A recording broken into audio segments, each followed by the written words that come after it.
Hello there and welcome back to the Science Sleepy Mind. Tonight, you're not alone. In fact, you're very, very outnumbered. Picture this: a quiet room, dimmed lights, your body tucked under a cozy blanket, and trillions of microscopic squatters going about their strange, invisible business in every corner of your body. They don't knock, they don't ask for permission, they're already inside. Right now, your gut is simmering with microbial traffic, your skin is buzzing with microbial chatter, and your mouth is basically a microscopic mosh pit. You probably won't survive this without at least 10 trillion roommates, but here's the kicker: they're not here to destroy you. Most of them want you alive and well fed. Some even love you, in the weirdest way possible. So before you get comfortable, take a moment to like the video and subscribe, but only if you genuinely enjoy what I do here. Tell me, where are you listening from? What time is it for you? I love seeing how far the sleepy science stretches. Now dim the lights, maybe turn on a fan for that soft background hum, and let's ease into tonight's journey together. You trudge across the squishy terrain of your intestines and the scenery is strange. The walls pulse with peristalsis. Villi sway like underwater plants, and everywhere, bacteria bloom. These aren't just freeloaders. They're digesters, communicators, bodyguards, and schemers. You host a whole ecosystem, and scientists estimate the number of microbes living inside you might rival the number of human cells in your entire body. Some say you're half microbe, half human. Others argue it's more like 43% human, and falling. You can thank Robert Hooke for the first peek into this world. Back in 1665, he coined the term cell while peering at cork under a microscope. But it was Antony van Leeuwenhoek, the adorable obsessive from the Netherlands, who first spotted bacteria swimming in his saliva. He called them animalcules, which frankly sounds like a Pokemon species, not life's building blocks. Fast forward a few centuries, and those animalcules have a PR team. We now call them the microbiome, the entire collection of bacteria, fungi, viruses, and even archaea that live in and on you. And here's the delightful part: without them, you'd be constipated, nutrient-starved, and mentally unstable. The densest collection of these creatures is right in your colon. 1 milliliter of intestinal fluid can contain up to 1 trillion microbes. Picture a crowded train in Tokyo during rush hour. Now make everyone microscopic and give them gas-producing powers. That's your large intestine. If the gut were a city, the colon would be its Times Square. Always packed, never silent, slightly unpleasant but essential to the ecosystem. The small intestine, on the other hand, is more like a boutique downtown district. Fewer bacteria but very specialized ones. And upstairs? Your stomach is like a hostile border control checkpoint. The acid levels alone would make any traveler think twice. Only the hardiest microbes survive that journey. And somehow this chaos works. Your microbes break down fibers your body can't digest, producing short-chain fatty acids that help regulate inflammation and even hunger signals. They make vitamins like B12 and K. They even help you absorb calcium. Think of them as biochemists in residence, just ones you never invited. But for every useful roommate, there's a potential troublemaker. A single antibiotic pill can act like a microbial meteor strike, wiping out whole populations, leaving behind scorched earth and opportunities for pathogens to seize power. Some researchers compare post-antibiotic guts to a rainforest after clear-cutting. Others call it the microbial Hunger Games. Dramatic? Maybe. Accurate? Also, yes. There's also the small matter of communication.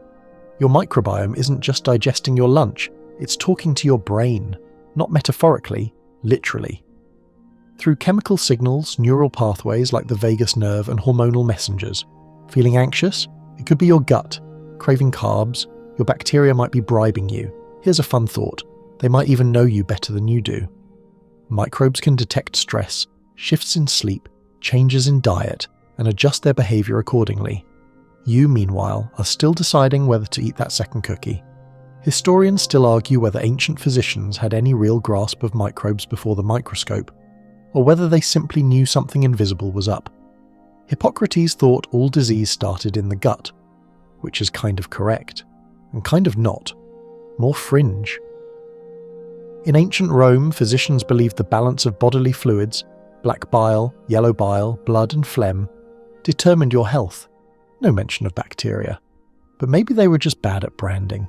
Today's microbiome research is exploding. New findings come out daily. Some are solid, Others are sensational. Did you hear about the study that linked gut microbes to your likelihood of liking dark chocolate? Or the one suggesting that bacterial populations might influence how well you sleep? That last one's still debated, but if you've ever slept terribly after junk food, your microbes might have been grumbling right along with you. Here's a quirky bit. Certain gut bacteria, like Oxalobacter formigenes, specialize in digesting compounds like oxalate. If you're missing those bacteria, you're more likely to get kidney stones. Imagine, one microbial no-show, and suddenly you're peeing out tiny knives. Lovely. And then there are the microbial freeloaders you didn't ask for, like Clostridium difficile, a bacteria that throws the gut into chaos after antibiotics clear out your good guys. It's like someone set off a stink bomb in your microbial city hall. But let's zoom out again. Your microbiome isn't just a curiosity, it's an organ, sort of. Some researchers argue it deserves that status. It weighs about as much as your brain. It plays a critical role in digestion, immunity, metabolism, even mood regulation. That's more than your appendix ever did, let's be honest. So next time you feel a tummy rumble, maybe picture it differently. Not as a hunger cue, but as a council meeting of microbial mayors debating whether to ask for more yogurt or riot over last night's pizza. In this hidden universe beneath your belly, the rules are ancient, the creatures microscopic, and the consequences enormous. You're not walking around in a human body with a few microbes along for the ride. You're a microbial starship captained by something that thinks it's in charge, but probably isn't. You tumble headfirst into your own origin story. Not the majestic, slow-motion, stalk-based version, but the squishy, humid reality of birth. The microbiome's first encounter with you happens in the seconds after you leave your mother's body. And oh, what a welcome party it is. If you arrived via vaginal delivery, your very first coat of microbes came from your mother's birth canal. Elegant? Number. Biologically genius? Absolutely. That initial smear is packed with lactobacillus species, bacteria that help digest milk and keep more sinister germs at bay. Within minutes, these pioneers are already claiming neighborhoods, the mouth, skin, ears, and even deep into your gut. By the time you cry your first cry, you're no longer sterile, you're real estate. If you were born by C-section, though, your early microbes looked different, more skin bacteria, like Staphylococcus and Corynebacterium, and fewer of the vaginal and fecal types. That tiny shift, it can echo through your health for years. Studies suggest C-section babies are slightly more prone to asthma, obesity, and allergies. It's not a doom sentence, just a reminder that the microbial welcome mat makes a lasting first impression. Historians still argue whether the womb is completely sterile. For centuries, the belief held firm: no microbes in the amniotic sac, no tiny passengers until the moment of birth. But recent research has thrown that into gentle chaos. Some scientists claim they've found microbial traces in placentas, umbilical cords, even fetal meconium, the first, tarry poop. Is it contamination? Is it real? The field is still wide open and very politely shouting at itself. One thing's certain: after birth, the microbial colonization begins fast and furious. Breastfeeding plays a key role.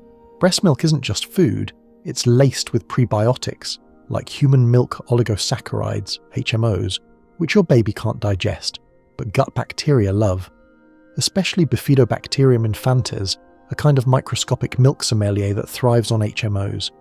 It's like a custom buffet laid out just for bacteria that happen to be good for the baby. Formula-fed babies, they get different bacterial populations, often more diverse, but sometimes missing the beneficial bugs breast milk encourages. Again, not a deal-breaker for long-term health, but just another twist in your microbial biography. And then, as you're passed around to cooing aunts and uncles, kissed on the forehead by strangers, sneezed near by well-meaning grandmothers, your microbial collection expands. Skin-to-skin contact becomes germ-to-gut transmission. It's like Pokemon, but squishier. Gotta catch 'em all, whether you like it or not. Some cultures go even further. In parts of Africa and South America, traditional practices involve mouth-feeding pre-chewed food to infants. Gross by Western standards. Microbially genius. It transfers oral and gut microbes directly from parent to child, building resilience and diversity. Meanwhile, back in the lab, scientists have started to experiment with vaginal seeding for C-section babies, swabbing newborns with gauze soaked in their mother's vaginal fluids to simulate the birth canal exposure. The idea is noble. The execution? Still controversial. Some worry about risks, especially if the mother carries infections. Others say the benefits might outweigh the dangers. For now, it's a microbial moonshot, not standard practice. And it's not just about bacteria. Viruses, especially bacteriophages, the ones that infect bacteria, are part of this early community too. Think of them as microbial regulators, keeping populations in check, sometimes even transferring genes between bacterial neighbours like tiny sneezy diplomats. By the time you hit 3 years old, your microbiome starts to resemble that of an adult. Not identical, but recognisably mature. The early years are turbulent, microbial puberty if you will, with populations surging, collapsing, mutating. Teething, illness, diet changes, antibiotic use, they all leave microbial fingerprints. Here's a quirky tidbit. Kids who grow up with pets, especially dogs, tend to have more diverse gut microbiomes.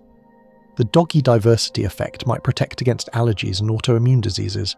That slobbery lick on the cheek, possibly a gift of resilience wrapped in drool. Even dirt plays a starring role. Remember eating a handful of mud or licking a rock?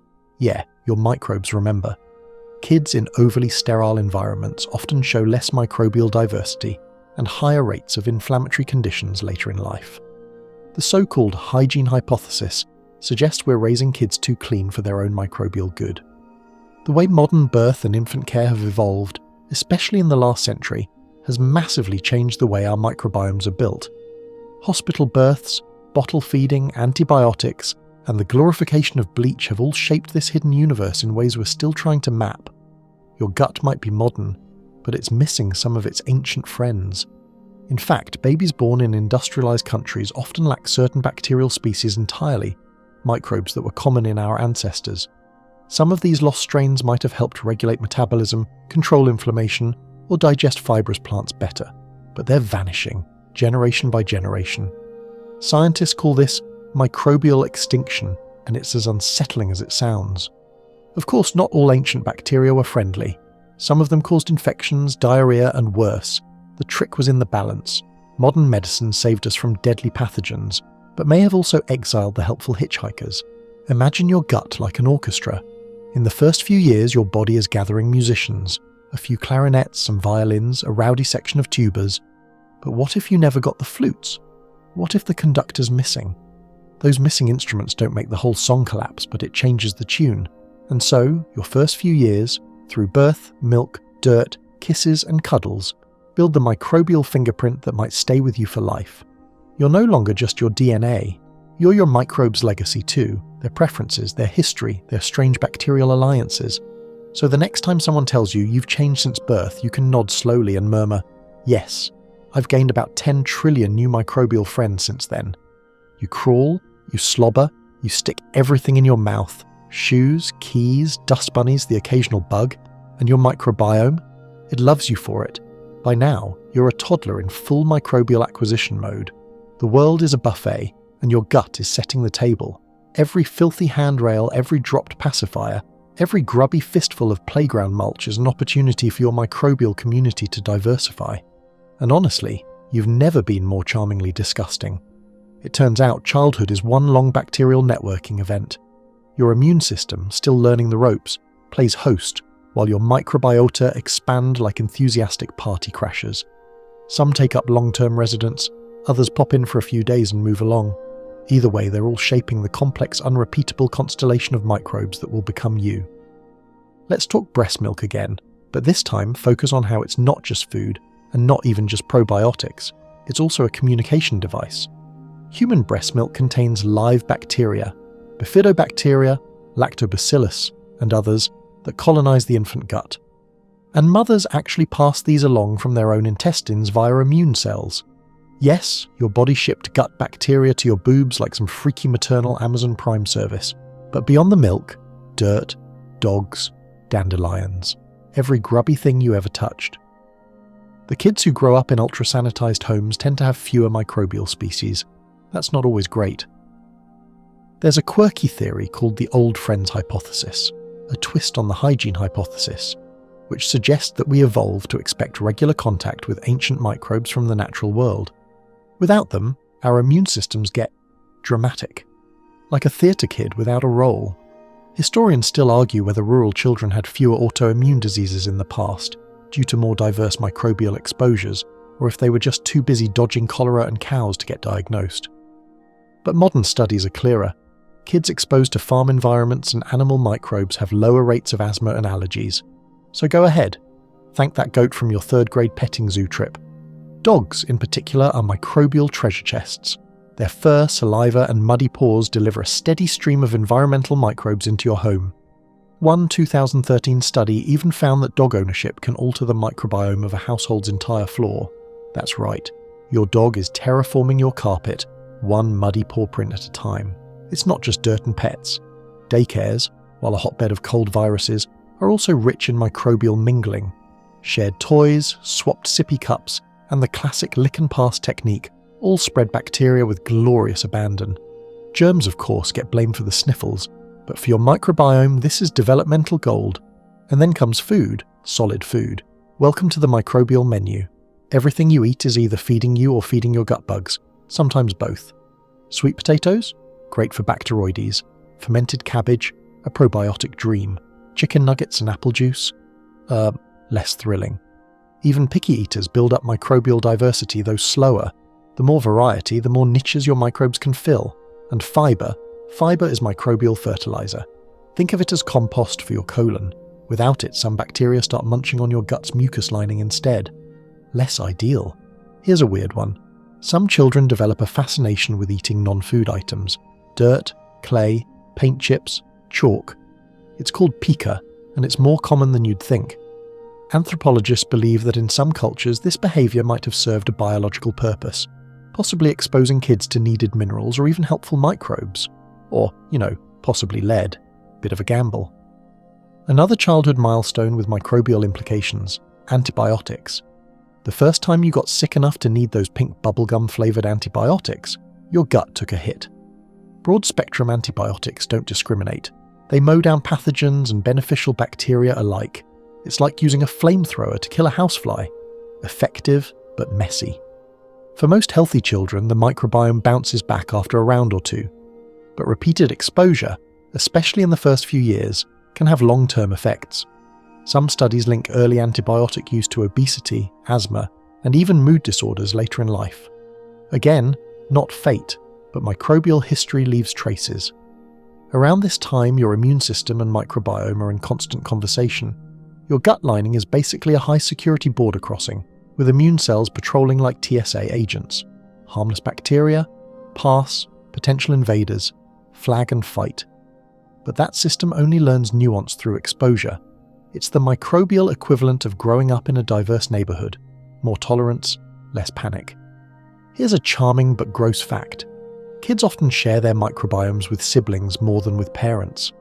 All that cohabitating, wrestling, and yes, occasional nose-picking leads to a shared microbial landscape.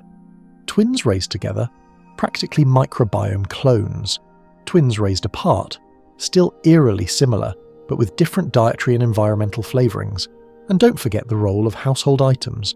Sponges, toothbrushes, doorknobs, even dust, all carry microbial traces. Your childhood home wasn't just your nest, it was your microbial greenhouse, a fringe but fascinating angle.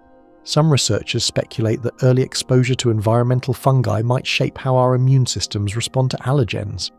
There's even emerging evidence that certain soil fungi might influence mental health later in life.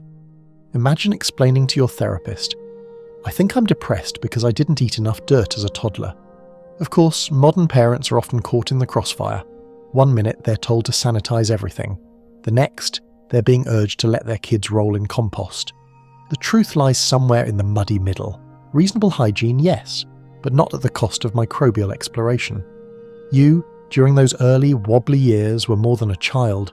You were a builder. Your gut was an empty city, and your environment handed you bricks, blueprints, and bacterial construction crews. Every grubby object was a building block, every snack an architectural flourish, every tummy bug a minor earthquake. And even now, decades later, your microbiome still carries the fingerprints of your childhood environment. The dog licks, the garden dirt, the muddy puddles, that time you ate an entire stick of lip balm. It all lives on, not in your memory, but in your gut. So go ahead, thank your younger self for being so boldly unhygienic. Your adult microbes owe them a debt of gratitude, and maybe an honorary shovel. You sit down to dinner, knife and fork in hand, but your microbiome has already started eating. Long before your mouth waters, long before your stomach gurgles, the bacteria in your gut are busy whispering to each other like customers reading a menu. The thing is, they have opinions, loud ones. Your food choices don't just feed you. They feed the microbes who've set up camp along your intestinal walls, tucked deep into crevices and mucosal hideouts. And depending on what's on your plate, you might be throwing a gourmet banquet or declaring microbial war. Let's start with fibre. You hear about it constantly. Eat more of it. Love your veggies. Whole grains for days. But for your gut bacteria, fibre isn't just good, it's life. These microbes specialise in fermenting the complex carbs you can't digest. When you eat things like lentils, oats or Brussels sprouts, your gut bugs throw a fermentation party, producing short-chain fatty acids like butyrate. Butyrate helps reduce inflammation, strengthen the gut lining, and even send cosy messages up to your brain saying, "All's well down here." Now skip the fibre for a while. Try a steady diet of ultra-processed snacks, fried foods, and refined sugars. Your gut bugs shift. Species that thrive on junk multiply. Fibre lovers dwindle. The diversity drops. Your microbial city becomes less like a lush, multicultural metropolis, and more like a sad food court in a dying mall. The consequence?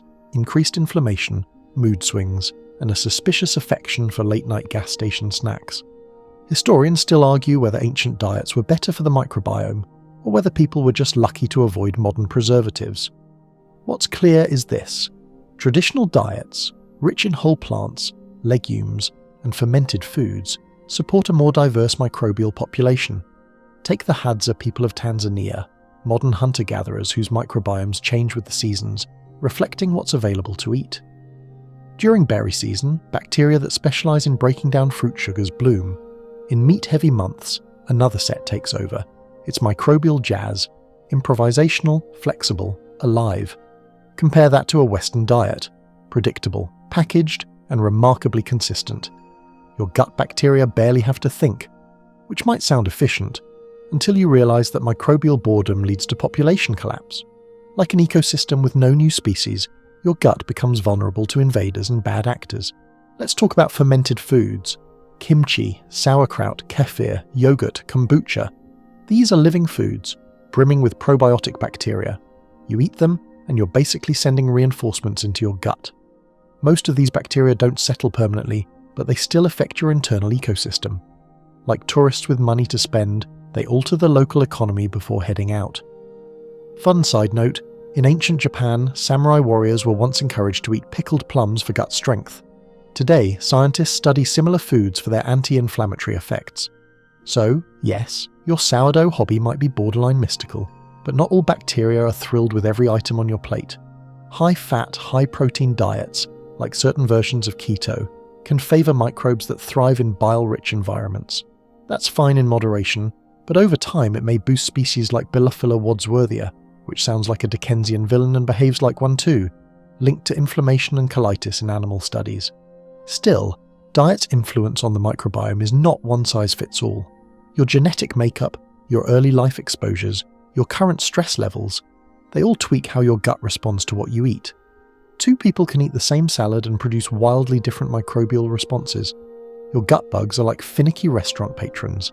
Some love kale, others want it banished, and the influence works both ways. Cravings can be driven in part by the bacteria dominating your gut. Certain species thrive on sugar, and they're not above biochemical bribery.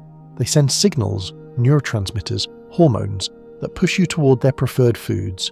It's less, you want cookies, and more, we want cookies, and we're hijacking the control room until we get them. Here's a delightfully fringe theory. Some scientists believe microbial populations can influence social behaviour, like increasing sociability after a meal high in fibre and polyphenols, the colourful compounds found in berries and green tea. The mechanism? Certain microbes make compounds that affect serotonin production, which means your gut bugs might be low-key life coaches with access to your emotional playlist. Of course, the microbiome can't survive on food alone. It needs rhythm. Regular mealtimes support microbial circadian rhythms. You eat chaotically, your gut microbes get confused. Night snacking. It throws off bacterial balance. Fasting. It reshapes your microbiome entirely. Some bacteria die off, others bloom in the darkness. Your gut becomes a microbial moon garden. There's even evidence that diet diversity, not just healthy eating, is one of the strongest predictors of a robust microbiome. 100 different plant foods a week? That's the golden goal set by some researchers. It sounds intense, but consider this. Garlic, onion, basil, black beans, red lentils, pumpkin seeds, raspberries, and turmeric. That's already 8. Your spice rack might be your gut's best friend. A quick detour into human history. The ancient Romans loved fermented fish sauce, garum, as a staple condiment. Rich in umami and bacteria, it probably did the gut a few favours, even if it smelled like Poseidon's armpit. Across the globe, nearly every traditional cuisine includes fermented foods. It's only modern industrial diets that wipe them out in favour of shelf-stable blandness. And here's where things get weird. A 2021 study found that microbial profiles could actually predict how people's blood sugar would respond to specific foods. Meaning, someday soon, your dinner might be tailored not to your calorie needs, but to what your microbes prefer for optimal performance. Imagine swiping through a dating app, but for bacteria-approved meals. Bacteroids loves this quinoa bowl. 98% compatibility. So tonight, when you sit down to eat, know this. Your microbiome is watching, judging, celebrating, complaining. You aren't eating alone, you're hosting.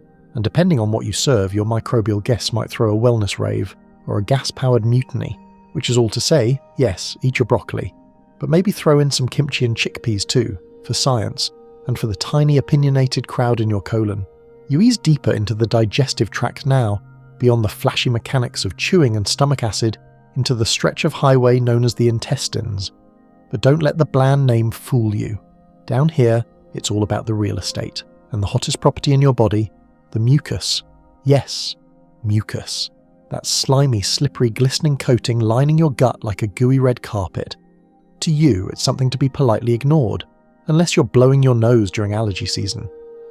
But to your microbiome, mucus is currency, shelter, food source, and fortress all rolled into one.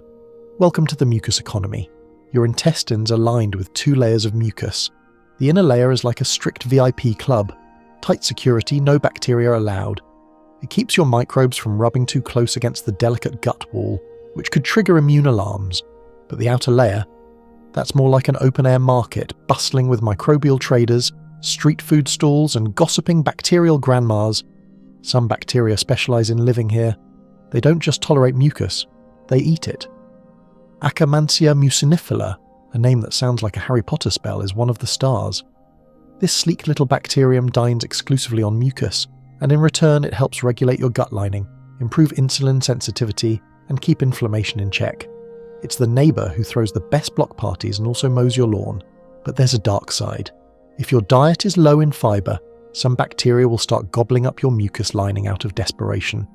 They dig into the protective barrier itself, thinning it until your immune cells panic. Suddenly, that line between peaceful coexistence and intestinal rebellion gets very blurry. Historians still argue whether ancient humans, with their foraged, fibre-rich diets, had thicker, more resilient mucus layers, better able to host harmonious microbial communities. Some evidence suggests that the decline in modern dietary fibre correlates with thinner mucus linings and increased gut disorders. And yes, that sentence should make you want to hug a carrot. The mucus layer isn't just passive slime, it's actively maintained by your body.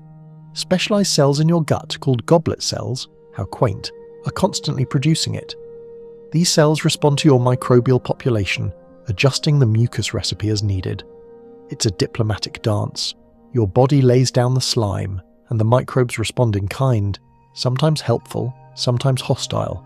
There's even microbial gossip happening in the mucus.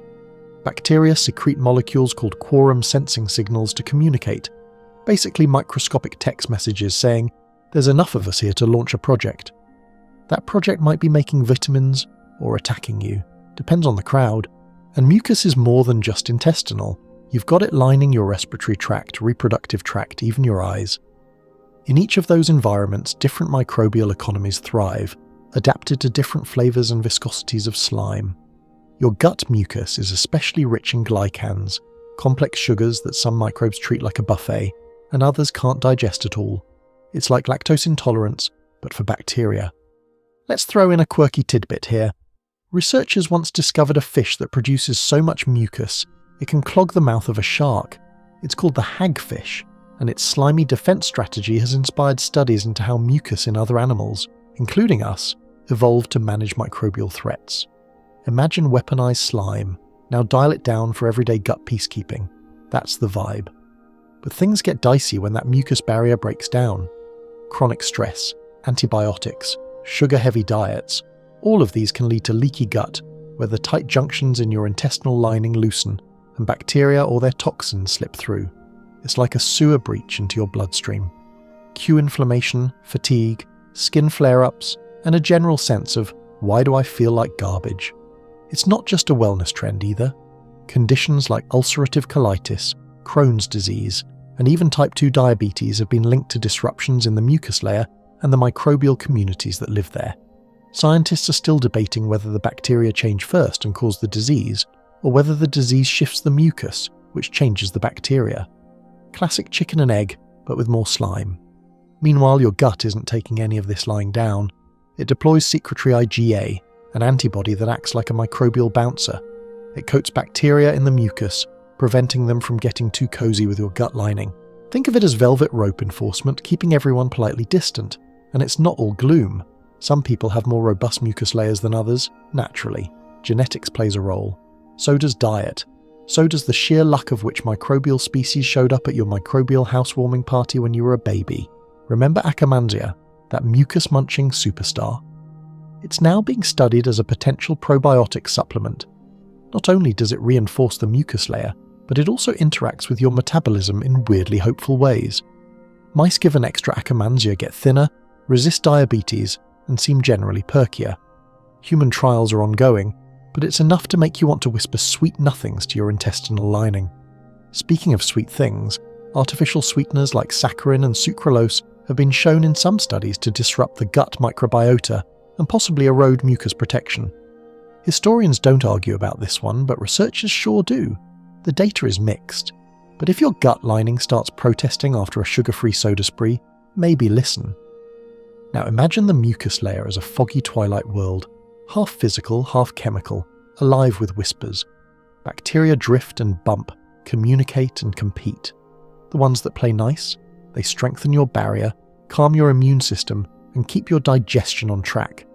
The ones that misbehave, they're met with mucus weapons and antibody alarms, and through it all you trudge forward, completely unaware that the most influential high-stakes real estate deal of your life is happening inside your gut. No paperwork required, just fibre, rest, and the occasional fermented pickle.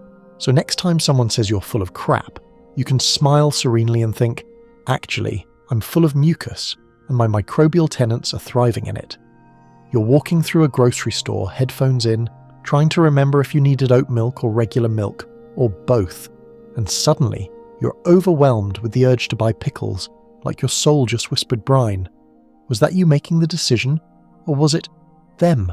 Down in the dark coils of your gut, your microbes are chatting, not just with each other, but with you. Welcome to the gut-brain axis, a long-distance gossip line between your intestinal tenants and the 3 pounds of jelly folded neatly inside your skull. It's not just metaphor. Your gut and brain are physically connected by the vagus nerve, a thick, twirling bundle of wires that transmits more than 80% of its signals from the gut to the brain, not the other way around. That means your microbes might be shaping your thoughts long before you even notice them. Love that artisanal sourdough? Craving something sour and fermented? Your bacteria might have voted first. Inside your colon, bacteria produce neurotransmitters, actual brain chemicals, like serotonin, dopamine, and GABA. Roughly 90% of the body's serotonin is made in the gut. This isn't the serotonin you use to think happy thoughts, but it does play a role in mood regulation. And your microbes? They're like little bartenders, mixing the perfect neurochemical cocktail based on what you feed them. Feeling anxious? Stressed. Microbial shifts might be contributing. In mouse studies, animals raised in sterile environments, completely microbe-free, show exaggerated stress responses and underdeveloped brains. They're weirdly antisocial and kind of moody. When given a healthy microbiome transplant, they mellow out. We can't say the same would happen in humans, but you start to wonder whether your gut bugs are low-key personality shapers. Historians still argue whether ancient thinkers had a grasp on this connection. The phrase gut feeling is ancient after all. Hippocrates believed all health stemmed from the gut. Traditional Chinese medicine maps emotional imbalances to digestive organs. Even early Arabic texts linked melancholy to the stomach. They didn't have the microbiology to explain it, but maybe they weren't that far off. One fringe theory: some researchers suggest gut bacteria may have played a role in the evolution of consciousness itself, by rewarding behaviour that led to better nutrient access. Did we develop self-awareness just to snack more efficiently? Is not the most flattering theory, but it's got flavour. Here's a strange fact: gut bacteria can smell. Not in the literal sense of sniffing, but they can detect chemical cues, metabolites, that your body and brain release. These cues tell them about your stress levels, your hunger, even your mood, and in response they adjust. They upregulate certain genes, make different chemicals, or slow their growth. It's like you're a living weather system, and your microbiome responds to every breeze and thunderclap. Feeling blue? That might not just be psychological, it could be microbial imbalance. Studies have found links between depression and lower levels of certain bacterial species, especially those involved in producing short-chain fatty acids.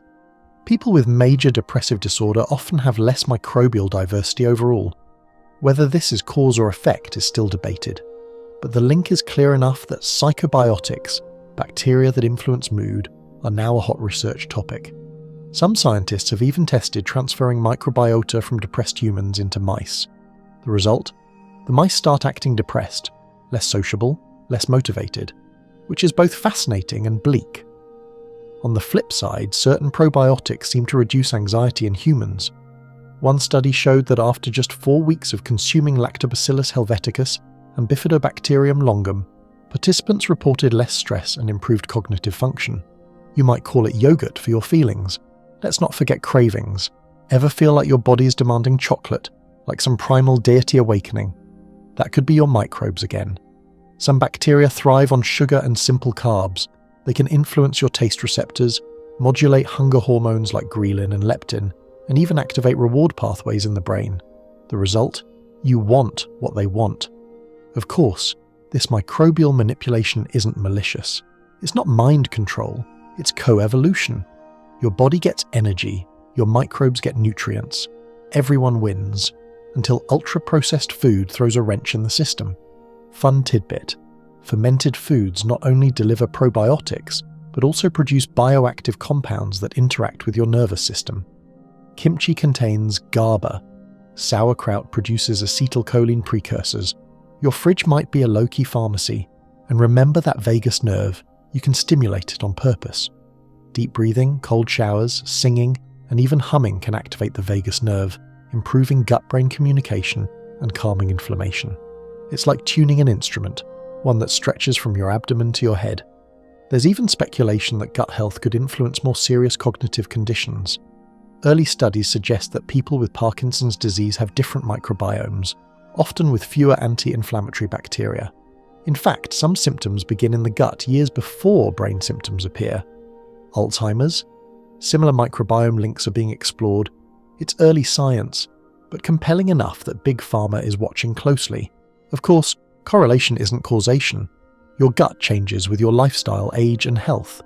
The tricky part is untangling what came first, the microbial shift or the symptom. Still, think about it. A colony of microscopic organisms in your digestive tract, making chemicals that cross your blood-brain barrier and tweak your mood, your appetite, maybe even your dreams. That's not science fiction, it's Tuesday. Remember the stress of public speaking in high school? Sweaty palms, shaky knees, stomach doing backflips. That's not just adrenaline, it's gut-brain fireworks. Stress hormones affect your microbial community within minutes, and those microbes in turn can dial your stress response up or down. It's like an echo chamber of anxiety, except with bacteria passing notes in class. But not everything is doom and gloom. A happy gut sends happy signals. Balanced microbes make you more resilient to stress, better able to focus, and even more socially attuned. Some researchers have linked gut health to empathy levels, though we're still working on the mechanisms. Could your bacteria make you a better friend? Honestly, it's looking like a maybe. So next time your mood shifts suddenly, or your cravings make no sense, or you just feel something in your gut, you might not be imagining it. That twist of instinct, that lurch of emotion, that sleepy contentment after a good meal, it could be your microbial metropolis, checking in, sending its signals through the mucus fog, across the nerve highways, and into the control tower of your mind. And that whisper you heard in the grocery store, the one that told you to buy pickles, yeah, that was definitely them. You reach for your moisturizer, rub it into your cheek, and think you've done something nice for your skin. But your microbes? They might have other opinions, especially the ones living on your face, and your neck, and yes, your armpits. Welcome to the microbial circus you wear every day, your skin biome. It's easy to think of your skin as a simple barrier, a kind of slightly oily tarp keeping your organs in.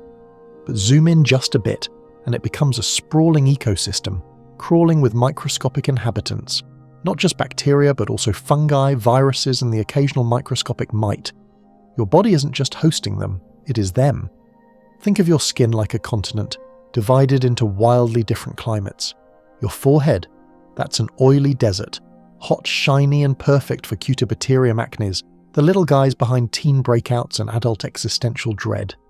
Your armpits, damp, dark rainforests swarming with Corynebacterium and Staphylococcus species that feast on sweat and produce, well, that special scent that deodorant tries so hard to hide. Historians still argue whether body odour was socially acceptable in the pre-shampoo eras, or whether ancient people used perfumes just to declare, "I'm slightly less fungal than usual today." Egyptians used scented oils, Romans soaked in communal baths infused with herbs, but nobody could escape the microbial bloom. They were always along for the ride. There's even a specific microbe, Malassezia, a yeast that dominates your skin's fungal population. Sounds ominous, but most of the time it's harmless. Occasionally, though, it gets ambitious and triggers dandruff, fungal acne, or just a general "I'm not glowing today" kind of vibe. Here's a fun fact. You actually shed millions of skin cells per day, and many of them leave with microbial hitchhikers. You're basically leaking bacteria into the air at all times. Your bed, your phone, your favourite hoodie, microbial fingerprints everywhere. Scientists have even developed crime scene tools that can identify a person based on their skin microbiome. Goodbye fingerprints. Hello bacterial calling cards. Let's be clear, the skin microbiome isn't gross, it's protective. Many of the bacteria living on your skin are defensive players, outcompeting more dangerous microbes and even training your immune system to chill out. Like microbial bouncers at a VIP club, they keep the peace and only occasionally start a fight over hormones. Speaking of hormones, your microbial population changes with them. During puberty, oil production ramps up, and with it, so does Cutibacterium acnes. During menopause, estrogen levels drop, and so does microbial diversity. Pregnancy? Your skin biome changes again, favouring different species on the belly and chest. Your microbes know what season you're in, even if you don't. Ever notice how people who live together start to smell the same? That's not just shared laundry detergent. Studies show couples, and even roommates, gradually begin to share skin microbes. The longer you live together, the more your microbial clouds blend. You're literally colonising each other through cuddles and couch sharing. And then there's makeup. Some products disrupt your microbiome, others seem to support it. Foundations with heavy preservatives might suppress microbial diversity, while certain natural oils, like jojoba or squalane, seem to play nice with skin flora. Your skincare routine is basically a diplomatic summit with tiny creatures you can't see. Of course, soap plays a starring role here, but it's complicated. Antibacterial soap sounds like a good idea. Kill the bad guys, right? But many of those bacteria aren't bad, and harsh soap strip oils throw off pH and leave your skin biome screaming into the microbial void. It's like burning down the whole village because one squirrel stole a grape. Here's where things get delightfully weird. In Iceland, researchers have studied people who bathe less but soak in naturally warm, mineral-rich pools. Their skin microbiomes are surprisingly robust, despite minimal soap. Some even contain bacteria never seen elsewhere, adapted to geothermal conditions. So while you're rinsing off with cucumber mint body wash, they're thriving in volcanic bliss. Even your hands have their own unique biome, and the left and right hands not identical. One study found more microbial diversity on the dominant hand, likely due to increased contact with the world. Your fingertips, palms, and knuckles host thousands of microbial species, shifting constantly with what you touch, wash, and eat. Open a doorknob, pet a cat, type on your laptop, all of it becomes part of the swirling, evolving bacterial blend that makes up you. You're like a Jackson Pollock painting of invisible creatures. Let's not ignore feet. They get a bad rap, sure, but their microbiome is unique, dense, moist, and highly variable. Athlete's foot is caused by trichophyton, a fungus that loves locker rooms and warm socks. But other foot-dwelling bacteria are neutral or even helpful, keeping fungal overgrowth in check. Sadly, they don't make foot selfies any more acceptable. Here's a fringe theory. Some researchers believe your skin microbiome might influence your attractiveness, not just in scent, though that's part of it, but by subtly affecting how your skin reflects light, responds to stress, or interacts with pheromones. Could your microbes be your personal stylists, helping you glow at the right moment? It's not proven, but the idea lingers like a whiff of perfume. Your immune system, meanwhile, is constantly monitoring this microbial party. Specialized skin cells detect changes and send out signals, some inviting, some inflammatory. People with eczema or psoriasis often have different skin microbiomes, and while the relationship isn't fully understood, the connection is undeniable. When the microbial balance tips, the immune system sometimes panics. Skin conditions like rosacea and acne may also have microbial fingerprints, not just from the presence of certain bacteria, but from how your body responds to them. Cutibacterium acnes, for instance, lives on everyone's skin, but in some people it triggers inflammation. In others, it's just a chill neighbour hanging out near the pores. And we can't forget the microscopic facehuggers known as Demodex mites. Don't panic, they're harmless, and nearly everyone has them. They live in your hair follicles, mostly on your face, eating oils and dead skin. Some researchers believe they help keep pores clean. Others try not to think about it too much. So here you are, wrapped in skin, wrapped in microbes. Not a clean slate, but a living, changing canvas. Your every touch, wash, spray, or hug changes the landscape. Your skin microbiome isn't decoration. It's defense, communication, and collaboration. And while you're asleep tonight, thousands of bacteria will shuffle across your skin, doing maintenance work, metabolizing oils, chatting in chemical whispers. It's the quietest city that never sleeps. So the next time you feel like someone's watching you, they are. But don't worry. They're about 0.0002 millimeters tall and think your left elbow is prime real estate. You inhale through your nose. Maybe it's the smell of fresh coffee or rain, or the suspicious funk of a week-old gym bag, and without thinking, your sinuses get to work. But as that air rushes in, so do invisible passengers, dust, pollen, spores, and yes, a swirling cloud of microscopic life. You probably think of your gut when someone says microbiome, maybe even your skin, but your mouth and nose, they're microbial jungles of their own, full of drama, secrets, and more than a few freeloaders. This is the forgotten forest. Your upper respiratory and oral microbiomes, the moist mucosal frontier where the outside world first meets the inside of you. Let's start with the mouth. It's like Grand Central Station for microbes. Between breathing, eating, talking, kissing, and chewing on pen caps, you're constantly introducing new travellers. Some stay, some hitch a ride deeper inside, and some just loiter between your molars, waiting for you to forget to floss. On average, your mouth harbours about 700 different species of bacteria. They live on your teeth, your gums, your tongue, your tonsils, even the roof of your mouth. This isn't random chaos, it's real estate with clear zoning laws. Streptococcus mutans loves to colonise enamel, while Porphyromonas gingivalis prefers the warm crevices under the gums. P. gingivalis is especially fun. It's been linked to gum disease and, weirdly, to Alzheimer's disease. Researchers have found its DNA in the brains of people with dementia, though whether it caused anything or just got dragged along for the ride is still up for debate. Historians still argue whether ancient skulls with worn-down teeth and recessed gums were evidence of prehistoric gum disease, or just poor dental insurance. And if you've ever wondered why morning breath is a thing, it's because overnight your mouth becomes a dry, warm cave with minimal saliva. Bacteria go wild, metabolizing leftover food particles and dead cells. The result? Volatile sulfur compounds, delicious. But saliva fights back. It's not just a slippery soup, it's packed with antimicrobial peptides, enzymes and immune factors. Saliva constantly washes over your oral microbes, keeping populations balanced. Cut back your hydration or sleep with your mouth open, and that balance shifts fast. Now, brace yourself. Your tongue is a bacterial hotbed.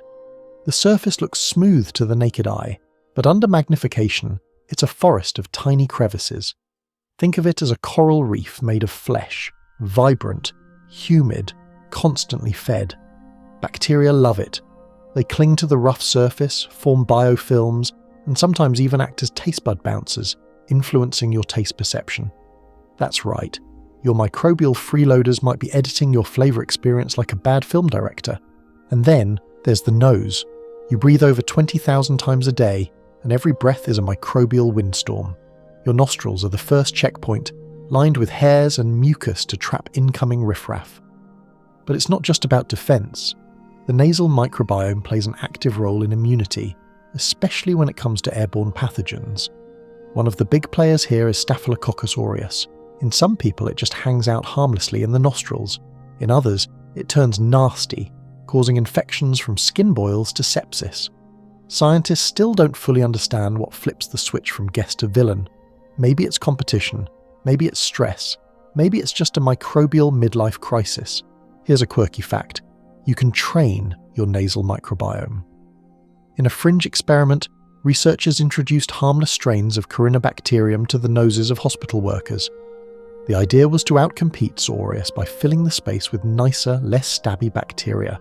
It's microbial crowd control, like playing jazz too loud in a convenience store to keep rowdy teens away. Your sinuses, tucked up behind your cheeks and forehead, were once thought to be sterile. That myth is toast. They've got microbes too, just fewer and more finicky.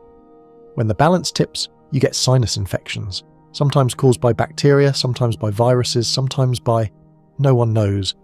Your own immune system might be starting the fight because it's bored. Some researchers have proposed that frequent sinus infections might stem from a lack of microbial diversity, kind of like how monoculture crops are more vulnerable to disease.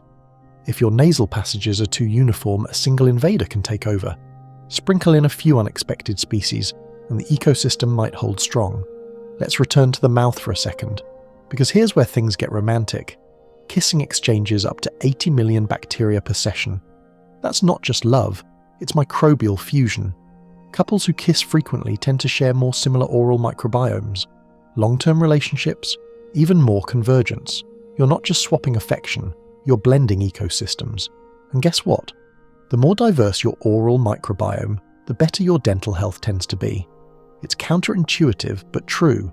A high microbial diversity helps keep bad actors in check. Mouthwash that kills everything indiscriminately? It can throw your system off, much like broad-spectrum antibiotics in the gut. Minty freshness might come at a microbial cost. One fringe theory even links oral bacteria to cardiovascular disease. When gum inflammation runs rampant, bacteria can sneak into the bloodstream, hitch a ride to your arteries, and contribute to plaque formation. Not the kind on your teeth, the kind that clogs blood vessels. It's still being studied, but the idea that flossing could be a heart-healthy behaviour? Weirdly valid. And don't forget your throat. It's not just a food tube. It's home to microbial diplomats like Neisseria and Haemophilus species, which sometimes assist your immune system in calming down rather than overreacting. The throat microbiome might help decide whether your immune response is a polite cough or a 2-week fever tantrum. Your voice, your breath, even your mood can all be subtly influenced by this upper microbiome. Some researchers are even exploring links between the nasal biome and neurological health, especially since the olfactory nerve connects directly to the brain. It's not outside the realm of possibility that something as simple as a nose spray could one day influence cognition. Let that sink in. Brain fog, depression, anxiety. Some of it might start with the microscopic drama happening just behind your nostrils. Science isn't there yet, but it's looking hard. And so, you carry on, breathing and speaking and sipping coffee, all while this upper biome does its thing, defending your borders, moderating inflammation, and maybe whispering subtle nudges into your behaviour, so the next time you sneeze or yawn or get an intense craving for garlic bread mid-sentence, maybe don't blame it on lack of willpower. Maybe blame it on a particularly persuasive patch of fusobacteria living on your soft palate. After all, your mouth and nose aren't just entry points, they're kingdoms, and you're hosting a royal court of invisible creatures who may, at this very moment, be composing your next sentence. You sit, you sigh, and then, like a ticking biological clock, you feel it coming. The low gurgle, the subtle urgency, the ancient ritual. You excuse yourself, walk briskly to the bathroom, and perform one of the most routine acts of human existence. But let's not be coy. Tonight, we're going there. Because what you flush down the toilet might be the most detailed microbiological profile you produce. This is the realm of bathroom politics, where your poop is not just waste, but a microbial time capsule, a personalized health report, and possibly medicine. First, let's clear something up. Your stool is about 60% water, but of the solid portion, more than half is made up of microbes, both living and dead. That's right. Every flush is a bacterial farewell tour. The rest is a noble mix of fibre, fat, mucus, undigested food, and sloughed off cells from your intestinal lining. But it's the microbes that scientists are especially interested in. Enter the age of the fecal microbiota transplant, or FEMT if you're fancy, or trying not to gag. In essence, it's the process of taking poop from a healthy donor and transplanting it into the gut of someone whose microbiome is seriously out of whack. And while it sounds like the punchline of a frat house dare, FMT has turned out to be one of the most effective treatments for Clostridioides difficile infections, a nasty, often antibiotic-resistant gut condition that causes chronic diarrhea and life-threatening inflammation. Success rates for FMT against C. diff hover around 90%. That's better than most pharmaceutical drugs, and it's just poop, carefully screened, processed, and inserted by methods we won't dwell on, but still, poop. Historians still argue whether ancient practices like therapeutic enemas were early forms of microbiome manipulation. The Egyptians, for instance, believed in regular purging, and some accounts suggest they used fermented mixtures in enemas to rebalance the body. Were they crudely transplanting microbes? Probably not intentionally, but it's a compelling coincidence. Modern science, however, has taken things much further. Researchers are now developing poop pills, encapsulated microbiota therapies that can repopulate the gut without the, less glamorous procedures. One day, you might walk into a pharmacy and pick up a prescription for a stranger's freeze-dried, lab-cleaned poop. Health in a capsule. Microbial matchmaking made easy. But even outside of medical scenarios, your poop tells a story. Shape, colour, texture, frequency. They all reflect microbial balance. The famous Bristol stool chart, a glamorous 7-point scale used in gastroenterology, ranges from rabbit pellets, type 1, to pure liquid, type 7. Ideally, you want a smooth, sausage-like number 4. Too hard, you might need more fibre, or more water. Too soft, could be microbial imbalance or a reaction to stress. And yes, stress affects your bowel movements. Your gut microbes respond to your mental state, and vice versa. That's why high-stress situations can lead to constipation for some people and sudden urgency for others. Your brain says, uh-oh, and your microbes either tighten their grip or drop everything and run. Here's a quirky tidbit. Some researchers believe that each person has a signature poop perfume, a unique mix of gases produced by their specific microbial population. That's right. Your body odour has a gastrointestinal sequel, and while you might not be able to detect the difference, specially trained electronic noses, yes, that's real, can actually identify people based on their gut gas emissions. Fringe theory time. There are ongoing studies trying to determine whether personality traits correlate with gut microbes. Some early data suggest that extroverts might have more diverse microbial populations. Does this mean sociability stems from stool? Not exactly. But your gut bugs and your temperament may be more closely linked than anyone expected. And then there's the controversial world of DIY microbiome hacking. Some people, desperate to fix digestive or autoimmune issues, have attempted do-it-yourself fecal transplants at home. Yes, at home, using blenders, enemas, and forums. It's not recommended. At all.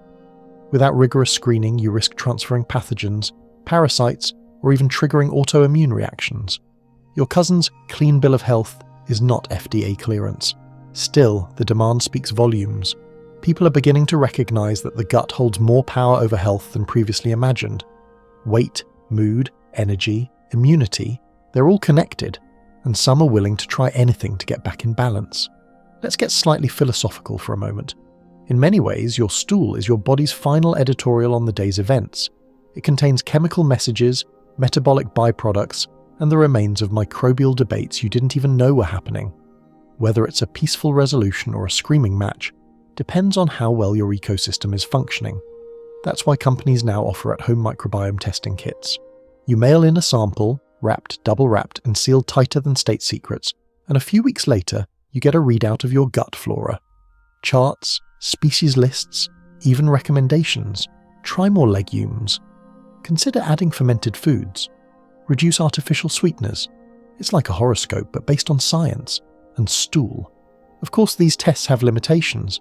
Your microbiome changes daily, depending on what you eat, how you sleep, how stressed you are, whether you pet a dog or touched a subway pole. A snapshot might not capture the full picture, but it's a start. And don't get too obsessed. Chasing the perfect poop is a slippery slope. Microbiomes are personal, adaptable, and highly variable. What's normal for one person might be wildly uncomfortable for another. There's no one-size-fits-all gut. Still, if you want to improve your microbial output, there are a few universally respected strategies. Eat more fiber, stay hydrated, reduce ultra-processed foods, add fermented foods like kimchi, kefir, or yogurt, sleep well and manage stress. Don't demonize all bacteria, and maybe, just maybe, get a bidet. Not for your microbiome necessarily, but it makes this whole microbial symphony feel a little more civilized. So the next time you feel embarrassed about a bathroom break, pause, smile. You're not just going, you're shedding a chapter of microbial history, closing the book on one gut cycle, and setting the stage for the next. Because in the world of microbiome science, every flush is also a data point. Every plop, a paragraph. And your poop? It's trying to tell you something. You just have to be willing to listen. You press your hand to your belly, feeling the quiet churn beneath. It's late, you're full from dinner, and somewhere in your gut your microbes are still celebrating. But this fascination with the inner world isn't new. Long before scientists mapped DNA or invented microscopes, humans were obsessed with what happened inside their bodies, especially the mysterious gurgling realm of the gut. Welcome to the turbulent tale of historical gut feelings, a story rich in potions, purges, and a few too many enemas. Strap in, because ancient medicine had some very strong opinions about your insides. Let's start with the basics. For most of recorded history, people had absolutely no idea what a microbe was. The concept of invisible life didn't exist, but they did know that what went into your body and what came out could dramatically change how you felt. So they made up a framework to explain it, the theory of humours. Developed by ancient Greek physicians like Hippocrates and Galen, the four humours, blood, phlegm, yellow bile and black bile, were thought to govern everything about your body and personality. Got a fever? Too much yellow bile. Feeling moody and tired? Black bile is to blame, the solution. Usually a purge, a bloodletting, or something even more dramatic. The gut was seen as the central cauldron where these humours brewed. Digestive distress was considered a direct sign of internal imbalance. Physicians prescribed elaborate regimens of diet, lifestyle changes, herbal concoctions, and yes, enemas, often with ingredients that would terrify even your most adventurous friend at a juice cleanse. Historians still argue whether these early treatments had any consistent physiological benefit, or were just ceremonial pageantry. But occasionally, they stumbled into effectiveness, like using bitter herbs that did in fact stimulate digestion, or fermented milk that, as we now know, contains beneficial bacteria. In ancient Egypt, healers believed the colon was a gateway to both health and disease. They practiced enemas regularly, sometimes daily, using tubes made of reeds and goose fat. The god of medicine, Thoth, was even said to have gifted the knowledge of intestinal cleansing to humanity. You can picture a very ancient infomercial. Feeling bloated? Praise Thoth and grab a goose. Flash forward to Rome. The wealthier classes had a complex relationship with food, overindulgence and digestion. They'd host feasts with courses so rich and voluminous that vomiting mid-meal wasn't uncommon. It was considered strategic pacing. Meanwhile, Roman physicians developed herbal laxatives and made regular bowel movements a metric of wellness. In India, Ayurvedic medicine focused deeply on digestion as the core of well-being. Known as Agni, or the digestive fire, your inner flame was said to determine your vitality, clarity, and immunity. If Agni was weak, toxins would accumulate, leading to disease. Many Ayurvedic treatments focused on strengthening this fire through diet, spices, and cleansing rituals like panchakarma, which often included therapeutic vomiting and, you guessed it, more enemas. Medieval Europe? Less glamorous. digestive health declined along with basic hygiene. Fasting and prayer were sometimes the only treatment available, unless you were rich enough to hire a barber surgeon to perform bloodletting, and while monasteries preserved knowledge of herbs and tinctures, the general population muddled through with poultices, prayers, and sheer intestinal fortitude. But not all gut theories were strictly medical. In the 18th and 19th centuries, a concept called auto-intoxication gained popularity. The idea was simple, if a bit dramatic. Waste matter in your colon was decaying, releasing toxins into your bloodstream and slowly poisoning you from within. Suddenly, the gut became a battleground. Constipation, a moral failing. A filthy colon was blamed for everything from fatigue to hysteria to poor character. Devices like the continuous flow enema machine became shockingly popular. Health gurus of the era, like John Harvey Kellogg, yes, the cereal guy, championed extreme intestinal cleansing. He ran a sanitarium in Battle Creek, Michigan, where patients endured daily enemas, electric baths, and strict vegetarian diets to reclaim their inner purity. Fringe fact, Kellogg also invented peanut butter and cornflakes in the process, one to nourish the gut, the other to suppress, shall we say, passions. He was deeply concerned with moral digestion as well as physical. The 20th century saw a shift. Germ theory finally gave science a lens into the invisible world. Suddenly it wasn't just mysterious humours or decaying waste, it was bacteria. Tiny creatures, too small to see but powerful enough to cause disease, and eventually to promote health. Antibiotics arrived like magic. Infections that once killed now vanished with a few pills. The gut microbiome, however, took a backseat. Wiping out bacteria became the goal, and for decades we treated the gut like a battlefield where nothing good could survive. But quietly people began noticing. After antibiotics, digestion worsened, immunity dropped. Sometimes mood changed. The microbial allies we'd unknowingly nurtured for millennia were being carpet-bombed. Then came the Renaissance. New technology allowed researchers to sequence microbial DNA. Suddenly we could see the microbiome, map its territories, watch it shift in real time. And with that came the realization. The gut wasn't just a passive tube, it was an ecosystem, a rainforest, a symphony. Pick your metaphor, but understand this. It was alive. And now, we're still digging, still discovering. Your great-great-grandparents may have thought they were purging bad humours when they chewed on bitter roots, but they might have been feeding their Bacteroides, that old fermented cabbage recipe your ancestor brought over from the old world. It was microbiome magic in disguise. Sure, they didn't know about probiotics or short-chain fatty acids. They didn't have stool sample kits or heat map microbiome visualizers, but they knew one thing. When your gut feels off, everything feels off. You've inherited that wisdom, passed down not just in recipes or remedies, but possibly in microbial lineages too. There's a growing theory that families share more than just DNA. They pass along foundational microbes during birth, through food and daily contact. Your belly might be humming with echoes from generations ago. So when you sip that ginger tea, or crave fermented pickles, or just know in your bones that a good poop will fix everything, you're not being dramatic. You're participating in a long, messy, mucus-lined legacy of gut feeling. And if your ancestors could see your kombucha habit now, they'd either applaud or ask why you're drinking spoiled tea on purpose. Either way, they'd probably offer you an enema. You stir awake in the middle of the night, maybe from a strange dream or the distant buzz of your phone, and for a moment you lie there wondering why your stomach feels aware. Not hungry, not full, just present. Almost as if something down there is watching you back. And it kind of is. Because deep within your gut, in the shadowy maze of your intestines, bacteria are having a midnight meeting. Their ancestors have lived inside humans for millions of years, not as enemies, but as collaborators. You're not just a host, you're a product of a long and bizarre evolutionary pact. Bacteria or besties. Let's go back. Way back. Before humans, before mammals, even before dinosaurs, bacteria ruled the Earth. They were the original life forms, simple, resilient, astonishingly creative. And as more complex life evolved, bacteria didn't go quietly, they partnered up. One of the biggest power moves in evolution was when a primitive cell absorbed a bacterium that could turn oxygen into energy. Instead of digesting it, the cell said, "Hey, stick around." That bacteria became the mitochondria, the powerhouse of the cell. Yes, the biology meme is real. Mitochondria still have their own DNA because they used to be independent bacteria, so technically you are powered by ancient microbes that refuse to leave. But that was just the beginning.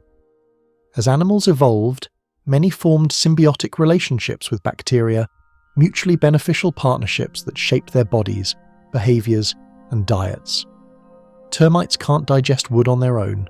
Cows can't break down grass without help. Even squid have light-producing bacteria that help them glow in the dark. Humans? We outsourced a shocking amount of internal work to our microbial roommates. Digestion, vitamin synthesis, immune training. We handed over the keys and they got to work. Historians still argue whether the microbiome co-evolved in a tightly choreographed dance with human genes, or whether it was more of an opportunistic freeloading situation that just happened to work. The truth likely lies in the middle, a slow entangling of priorities over eons. By the time Homo sapiens arrived on the scene, the gut-brain axis, mucus economies, and immune microbe negotiations were already in full swing. Our digestive tract evolved with microbes in mind. For instance, the human colon is shaped in a way that encourages fermentation. It's like a custom-designed fermentation chamber. Wide, slow, dark, and damp. Just how gut bacteria like it. And here's something odd. Human breast milk contains over 200 complex sugars that babies can't digest. Not even a little. But certain bacteria, like Bifidobacterium infantis, thrive on them. Why would we make food we can't eat? Because we're not the only ones eating it. Our bodies are feeding our microbial allies from day one. This kind of biological generosity continues throughout life. The lining of your gut secretes mucus, not just as protection, but as a buffet for beneficial bacteria. Your immune system allows certain microbes to live unbothered, recognizing them as self, even though they technically aren't. And what do we get in return? Vitamins like B12, K, and folate. Protection from pathogens. Mood regulation via neurotransmitters. Assistance in breaking down complex carbs. Reduced inflammation. Training for our immune system. Possibly better sleep, metabolism, and skin. That's a lot of perks from something you can't even see. Here's a fun example: seaweed. People in Japan have gut microbes that can digest certain seaweed compounds because their ancestors consumed so much of it. At some point, bacteria from the ocean colonized their guts and passed on helpful genes to resident microbes. It's horizontal gene transfer, basically microbial borrowing, and it gave their microbiomes a bonus skill set. Another weird one? Oxalobacter formigenes, a bacterium that breaks down oxalates, which are found in spinach and linked to kidney stones. If you're missing this microbe, you're more likely to form those painful crystals.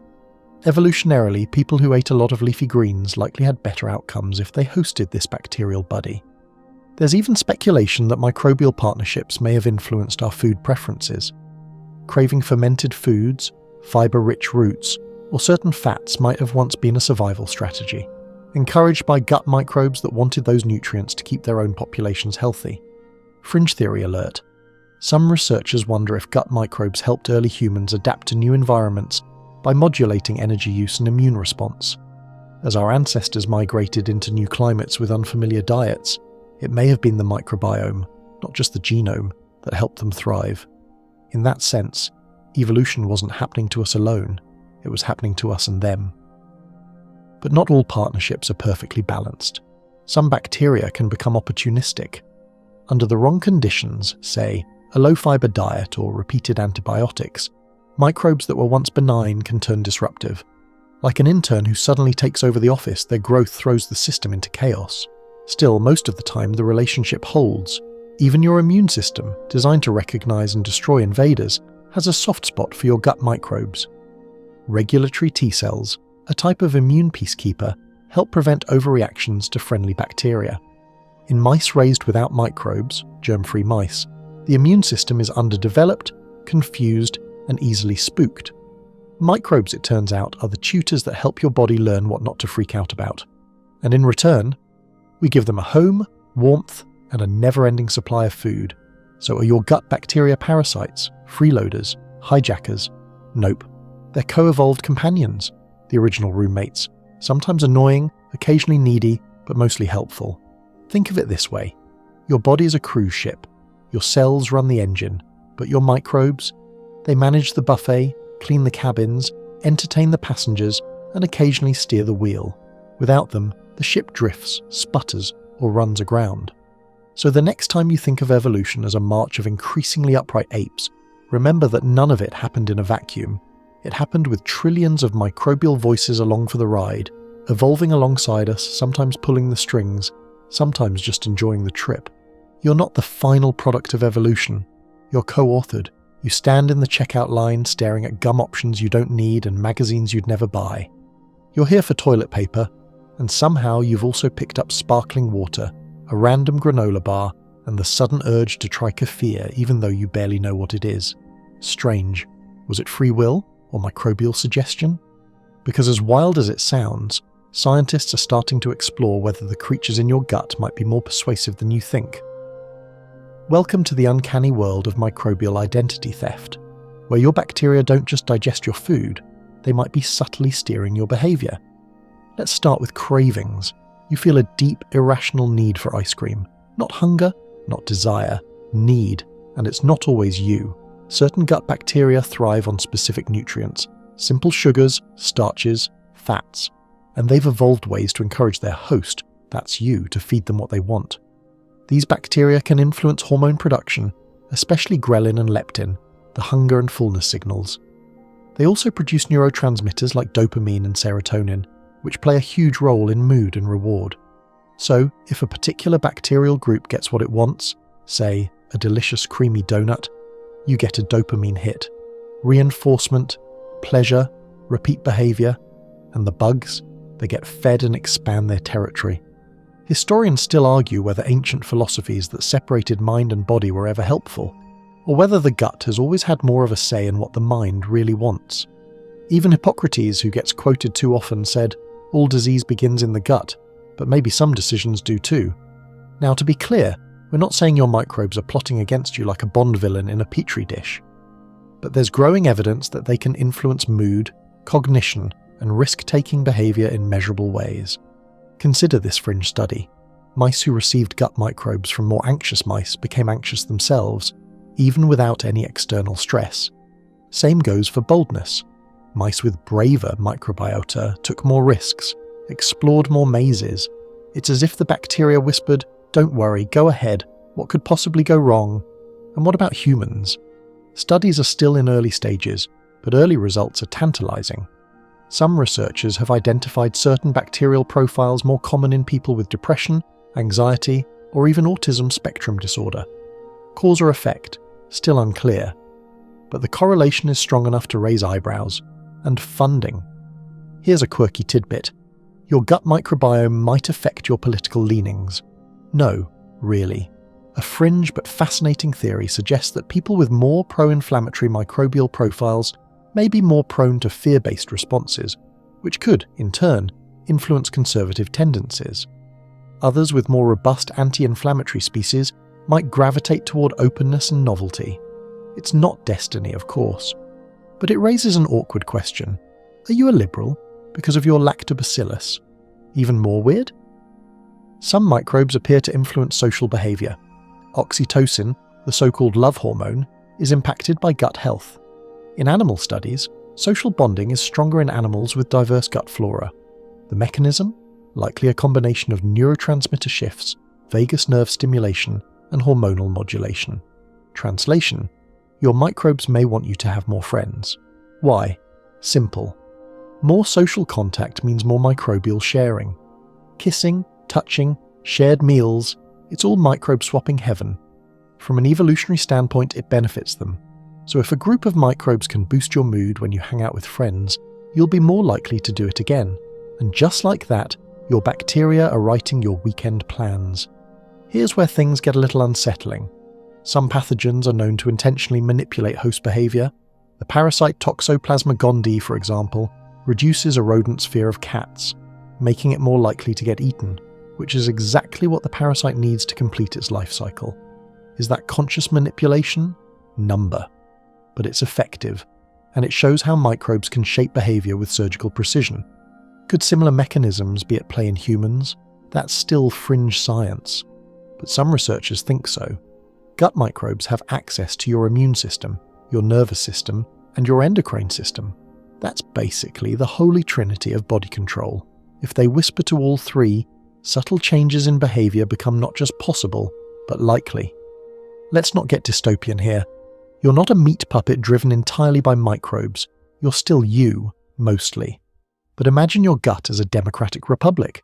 You're the elected president, sure, but your cabinet, the bacterial population, advises you constantly. If 70% of them demand carbs and 30% ask for kale, well, the donut shop might win. Another example, motivation. Ever felt strangely driven to exercise after a long slump? There's evidence that gut bacteria might contribute to this too. One study in mice found that certain gut microbes produced fatty acid amides, which stimulated the endocannabinoid system and increased dopamine during physical activity. In other words, the bacteria made exercise feel better, encouraging the host to keep moving. Win-win. And now let's talk about the dating world. Yes, even your love life may be microbially tinted. Research has shown that people are often subconsciously drawn to others with complementary microbial signatures. Some of it is scent, some is skin chemistry, but part of it is almost certainly influenced by the microbiome. It makes sense. If a couple's microbes play well together, their future offspring are more likely to inherit a balanced, adaptable gut community. It's microbial matchmaking in action. Swipe right for Bifidobacterium longum. There's even speculation that the pheromones influencing attraction are partially determined by the bacteria breaking down sweat and skin oils into specific chemical signatures. So if you've ever said, "I just like their smell," you may have been praising their underarm microbiome. So what does this mean for identity? It doesn't mean you're not in charge, but it does mean that you is more of a committee than you thought. Your thoughts, moods, preferences, even your decisions might be slightly flavoured by a few trillion opinionated passengers. Should you panic? Absolutely not. Should you respect them? Oh yes. After all, they're not trying to harm you. They're trying to survive. And the best way for them to thrive is to keep you happy, social, nourished, and stable. It's not mind control. It's mutualism. The kind of complex invisible negotiation that evolution specializes in. So the next time you feel an impulse, whether it's to hug someone, eat something, or splurge on kombucha, pause. Not to resist it, but to acknowledge the moment. Somewhere deep in your colon, bacteria are throwing a tiny party, and they might have just sent that impulse up the vagus nerve with a sticky note that read, "More blueberries, please," and maybe text that person back. You scrub your hands with soap, sanitize the kitchen counter, spritz the doorknobs, and suddenly feel safer, cleaner, healthier. There's a quiet satisfaction in cleanliness. It smells like lemon. It feels like control. But in your quest for pristine surfaces and germ-free living, you may be unintentionally waging war on the very thing designed to keep you well. Welcome to the shiny, sterile, mildly tragic battlefield of the science of clean, and when it backfires. Let's be clear, hygiene is important. No one's advocating for mouldy sandwiches or medieval plagues. The ability to wash our hands, disinfect wounds, and treat infections with antibiotics has saved countless lives. We're talking about real victories here, like the dramatic drop in child mortality and the decline of diseases like cholera and typhoid. But we've gone from basic hygiene to something closer to microbial scorched earth policy, antibacterial everything, bleach bombs, hospital-grade disinfectants in suburban kitchens, and in doing so, we may have overstepped, cleansing not just the bad, but also the very microbes we rely on. Let's rewind. In the 20th century, germ theory exploded into public consciousness. We learned that invisible pathogens cause disease, and suddenly microbes were the enemy. Cleanliness became not just a virtue, but a moral imperative. The dirtier you were, the sicker you'd get, or worse, make others sick. Soap ads from the 1950s might as well have screamed, "Wash or die." Historians still argue whether the rise of germophobia was a cultural shift, a marketing campaign, or a perfectly rational response to deadly epidemics. Probably a little of all three. But the unintended consequence? A world where we started to fear all microbes, not just the dangerous ones. In the early 2000s, antibacterial soaps hit their peak. They promised total microbial annihilation, thanks to ingredients like triclosan, a compound now banned in several countries due to its potential to disrupt hormones and contribute to antibiotic resistance. Yes, that soap you once used for extra protection might have been subtly nudging your thyroid off course. And antibiotics, they are true miracles of medicine, but they are also blunt instruments. A single round of broad-spectrum antibiotics can kill off up to a third of your gut microbiome species.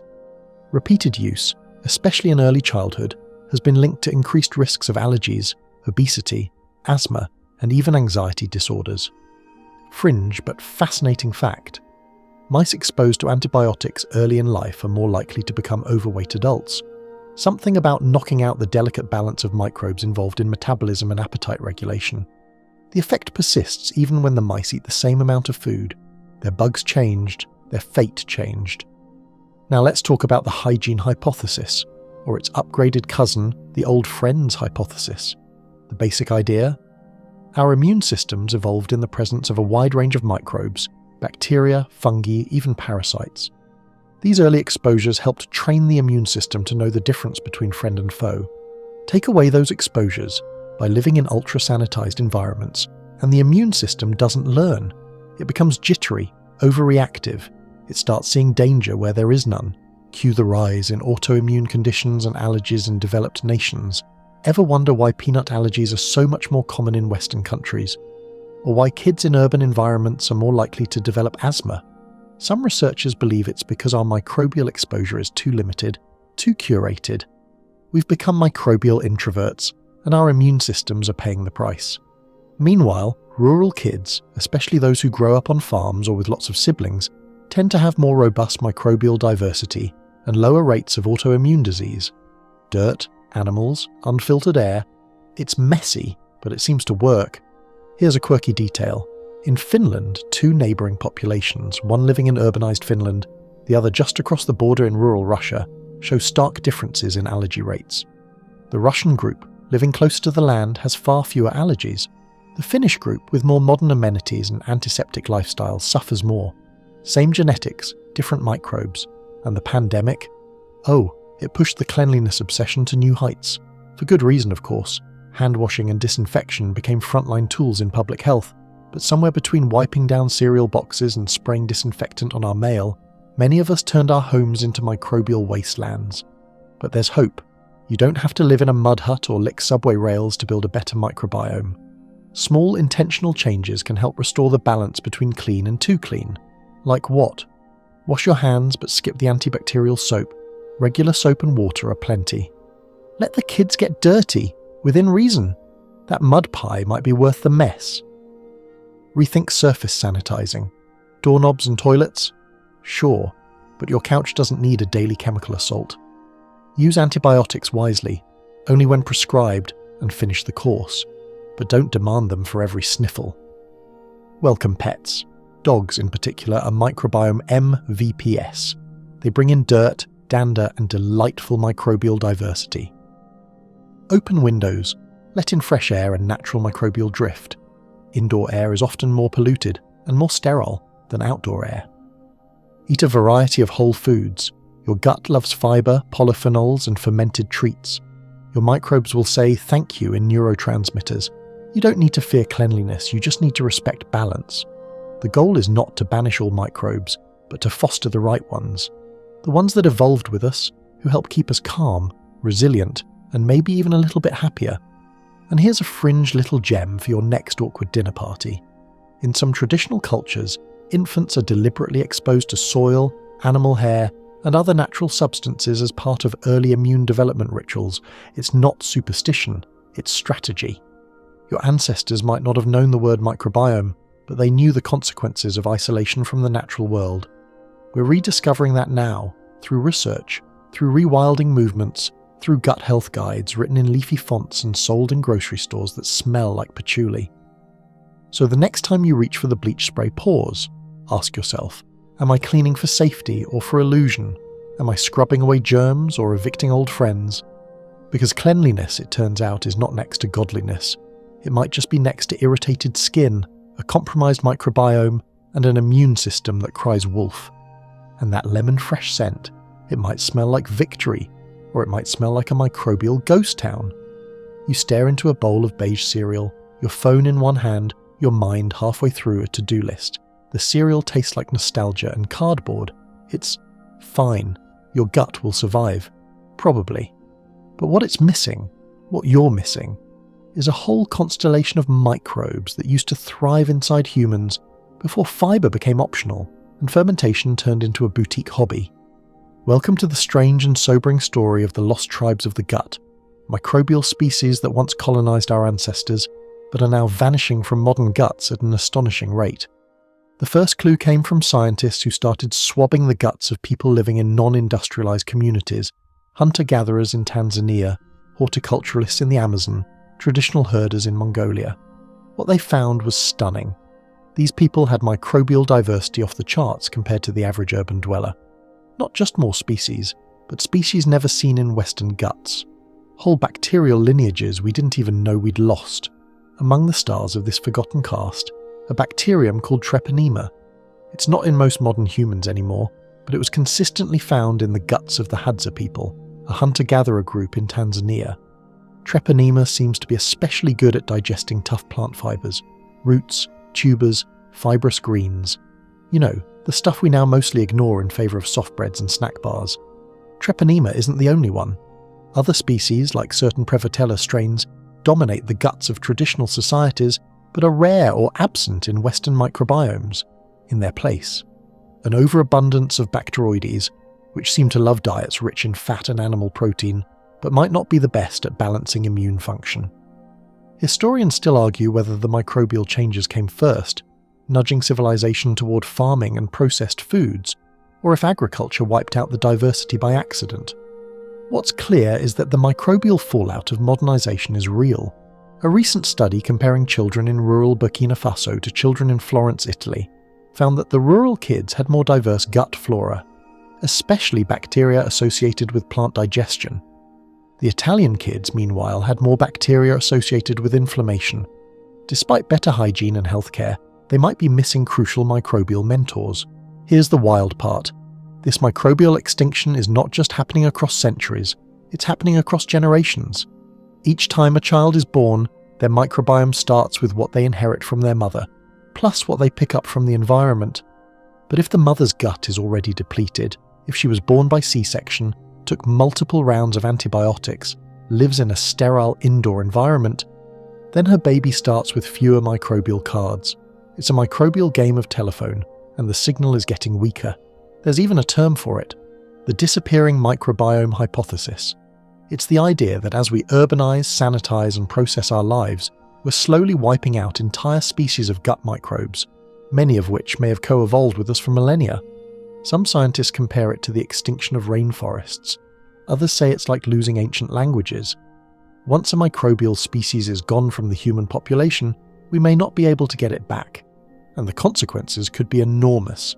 A lack of microbial diversity is linked to a whole buffet of modern ailments: inflammatory bowel disease, allergies and asthma, obesity, autoimmune conditions, even neurological disorders like depression and autism. Correlation isn't causation, sure, but the patterns are striking.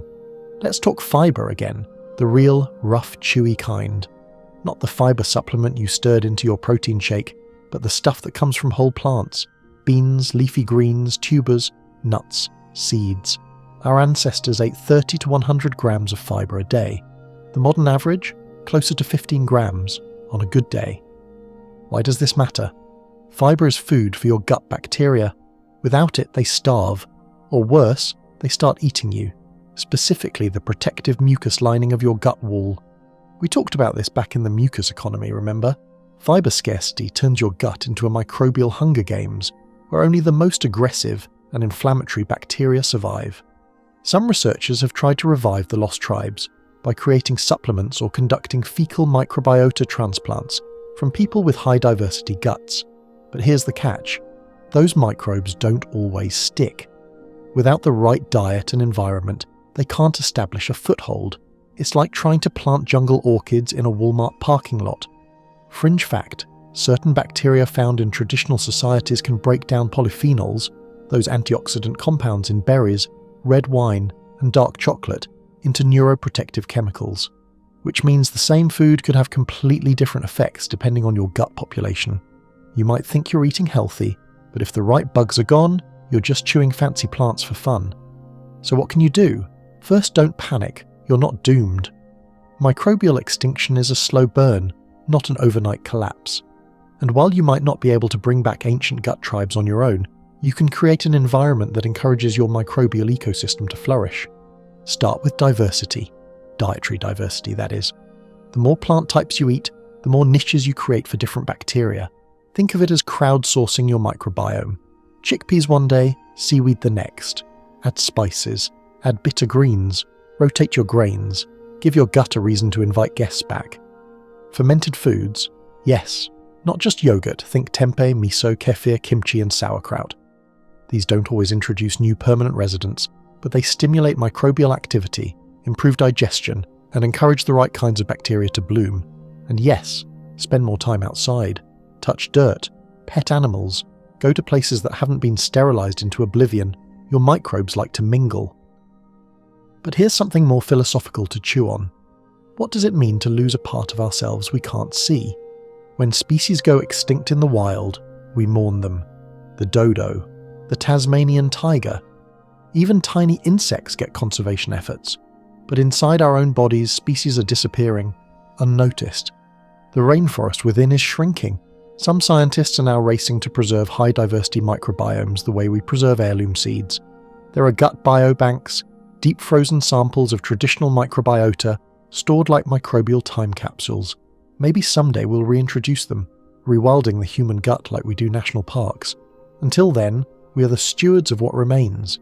So eat widely, live messily, share space. Don't fear every microbe. Some of them may be ancient friends, hanging on in the shadows, waiting for their favourite fibre to show up again. Because even though the tribes are dwindling, the dance goes on. And somewhere in your gut, a small forgotten microbe might be whispering, "We used to eat baobab leaves. Remember those? They were amazing." You stand in a pharmacy aisle, eyeing a bottle of shelf-stable probiotics next to a packet of kombucha mix and something ominously labelled gut detox drops. 2 aisles over, someone's reading the label on a smart yogurt infused with bacterial strains that sound like secret agents. You wonder if you should start taking something, just in case.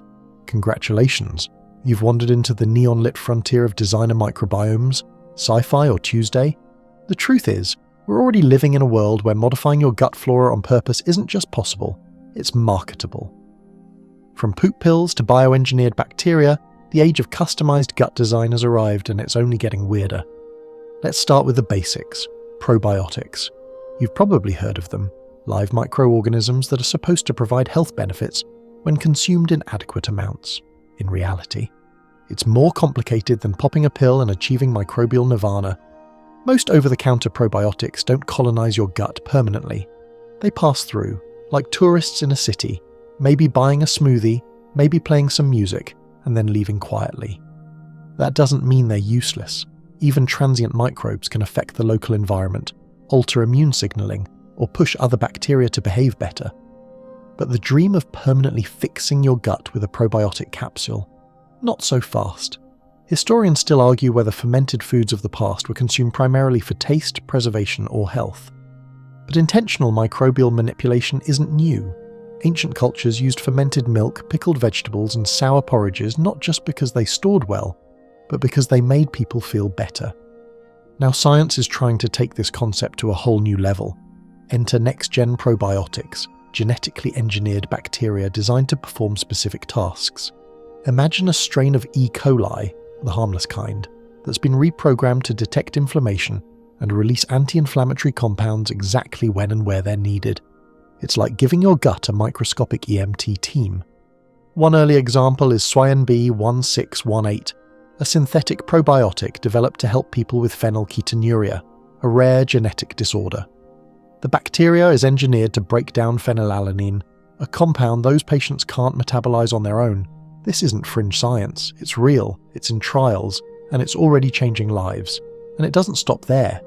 Researchers are working on designer microbes that can detect cancer cells and release treatment molecules on site, balance blood sugar by sensing glucose and secreting hormones, modulate mental health, acting as live antidepressants, block pathogens, outcompeting dangerous bacteria by altering local pH or producing targeted antimicrobial peptides.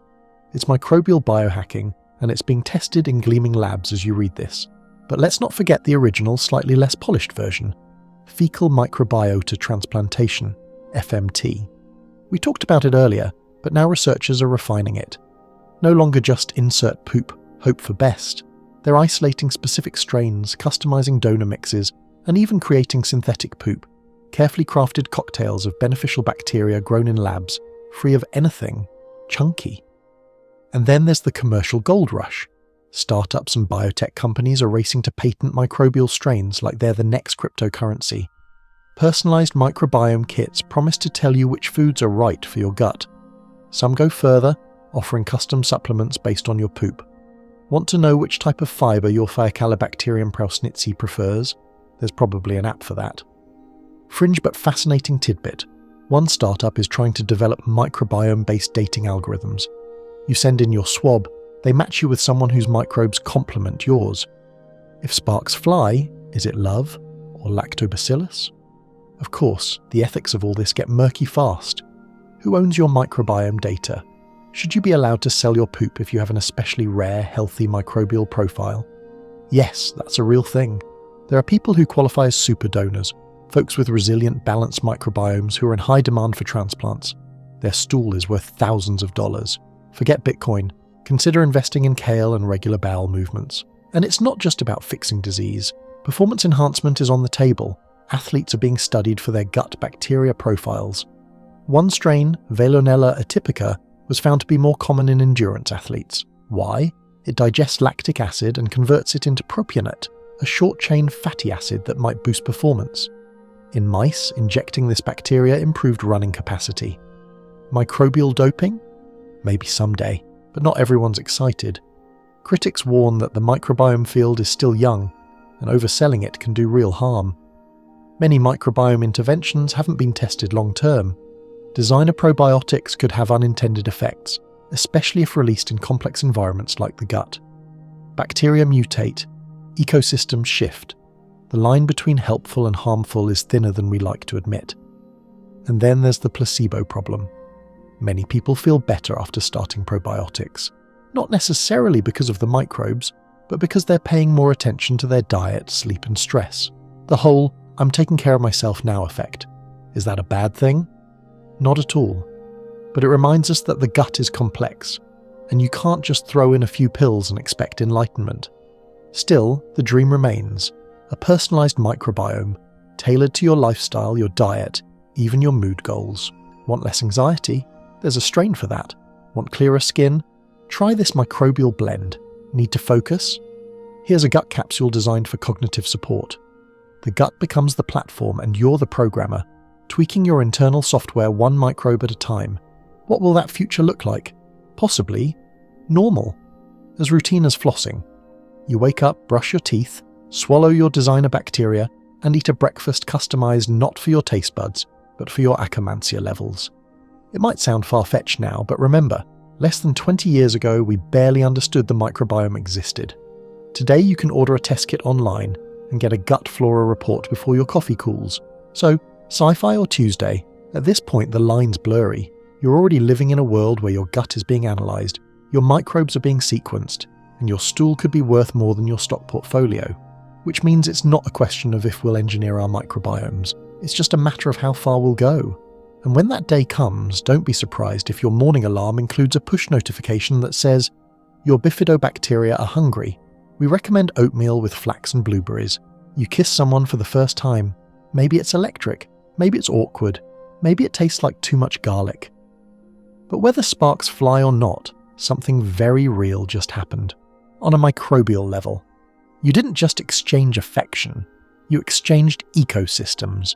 Because in the invisible, unspoken, biologically awkward part of intimacy, your microbiomes are mingling.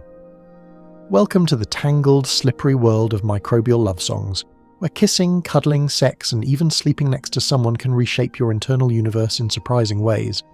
Let's start with the obvious: kissing.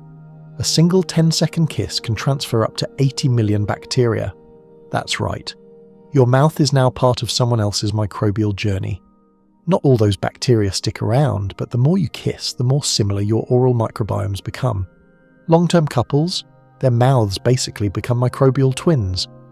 A 2014 study even found that couples who kissed frequently, 9 or more times per day, had dramatically more overlap in their mouth bacteria compared to occasional smooches.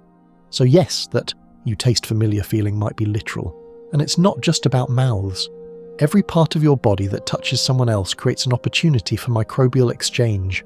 Hugging, holding hands, sharing food, sitting thigh to thigh on a sweaty subway ride.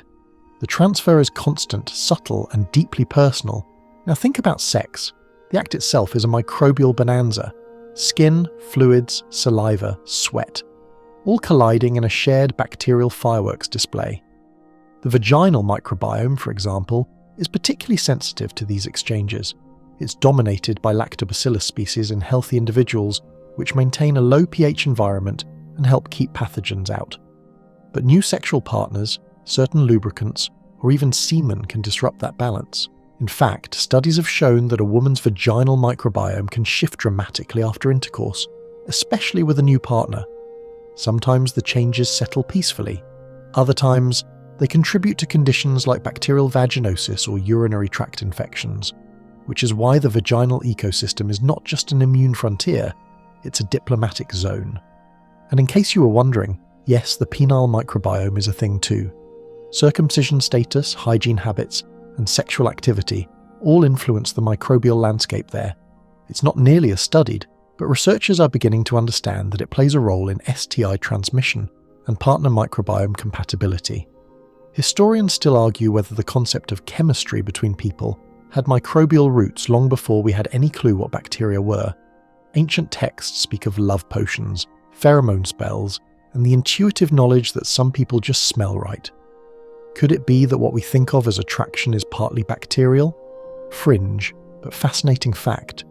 Researchers have found that humans are often subconsciously drawn to partners whose immune system genes, specifically MHC genes, differ from their own. This increases offspring immunity, and guess what? Your body odor, shaped by your skin microbiome, reflects those genes. You're sniffing out genetic compatibility without realizing it, and your microbes may be doing the matchmaking. Let's zoom out to cohabitation. Living with someone, romantic partner, roommate, or pet, means daily microbial exchange. Within weeks of moving in together, people start to share skin, oral, and even gut microbes. Couples who live together longer have more microbiome overlap than those who are newly shacked up. One study that swabbed the hands, feet, and doorknobs of cohabitating couples could match people to their homes with 86% accuracy based on microbial traces. You literally leave an invisible signature on everything you touch. Romantic in a forensic kind of way. Here's a sweet little wrinkle. Sleeping together affects your microbiome too. When you share a bed, you share microbes, not just through physical contact, but through shared air, pillowcases, and temperature regulation. Some scientists believe that sleeping next to another human could modulate your skin and nasal microbiota. So yes, snoring in tandem might be the start of something microbial. And don't forget pets. Couples who adopt a dog or cat together end up with more similar microbiomes, not just to each other, but to the animal. Especially dogs. They bring in environmental microbes, distribute them via fur and saliva, and basically turn your home into a bacterial version of Burning Man. There's even a term for this microbial blending, microbial cloud convergence. As you spend time with someone, you stop just sharing moments. You start sharing air, surfaces, and bacteria. And those microbes don't just vanish. Some colonize, some stick around for months. It's like your gut is collecting postcards from everyone you've ever spooned. But what does this mean for your health? Well, in many cases, shared microbiota can be protective. If your partner has a robust, diverse gut flora, you might benefit from exposure to their ecosystem. This is especially important during pregnancy and early parenting, where microbial seeding plays a key role in infant immunity. But there's a flip side. If one partner has gut dysbiosis, imbalances that lead to inflammation, poor digestion, or infections, it's possible those microbes can transfer, especially through close physical contact. There's even emerging evidence that metabolic profiles, how we gain or lose weight for instance, might partially sync up in long-term relationships. Is it shared diet, shared habits, or shared bacteroids? Probably all three. Let's also acknowledge that trauma, stress, and relationship conflict affect your microbiome too. High-stress relationships have been linked to elevated cortisol, which can compromise the gut barrier and lead to shifts in microbial populations. Ever had a stomachache during a bad breakup? That was your gut whispering, "This guy's bad for us." And if you think microbes can't impact emotions, remember the gut-brain axis. Those little bacteria can produce GABA, dopamine, serotonin, and more. In essence, every hug, kiss, and argument isn't just felt in your heart, it's felt in your colon. There's even research exploring whether couples with similar microbiomes report higher relationship satisfaction. Does that mean microbial compatibility is a hidden force in love? Maybe. Or maybe couples who share meals, routines, and Netflix accounts just naturally blend, microbes and all. What's clear is this: love, or at least long-term closeness, is a microbial event. It's a slow, intimate exchange of bacteria, breath, and biology.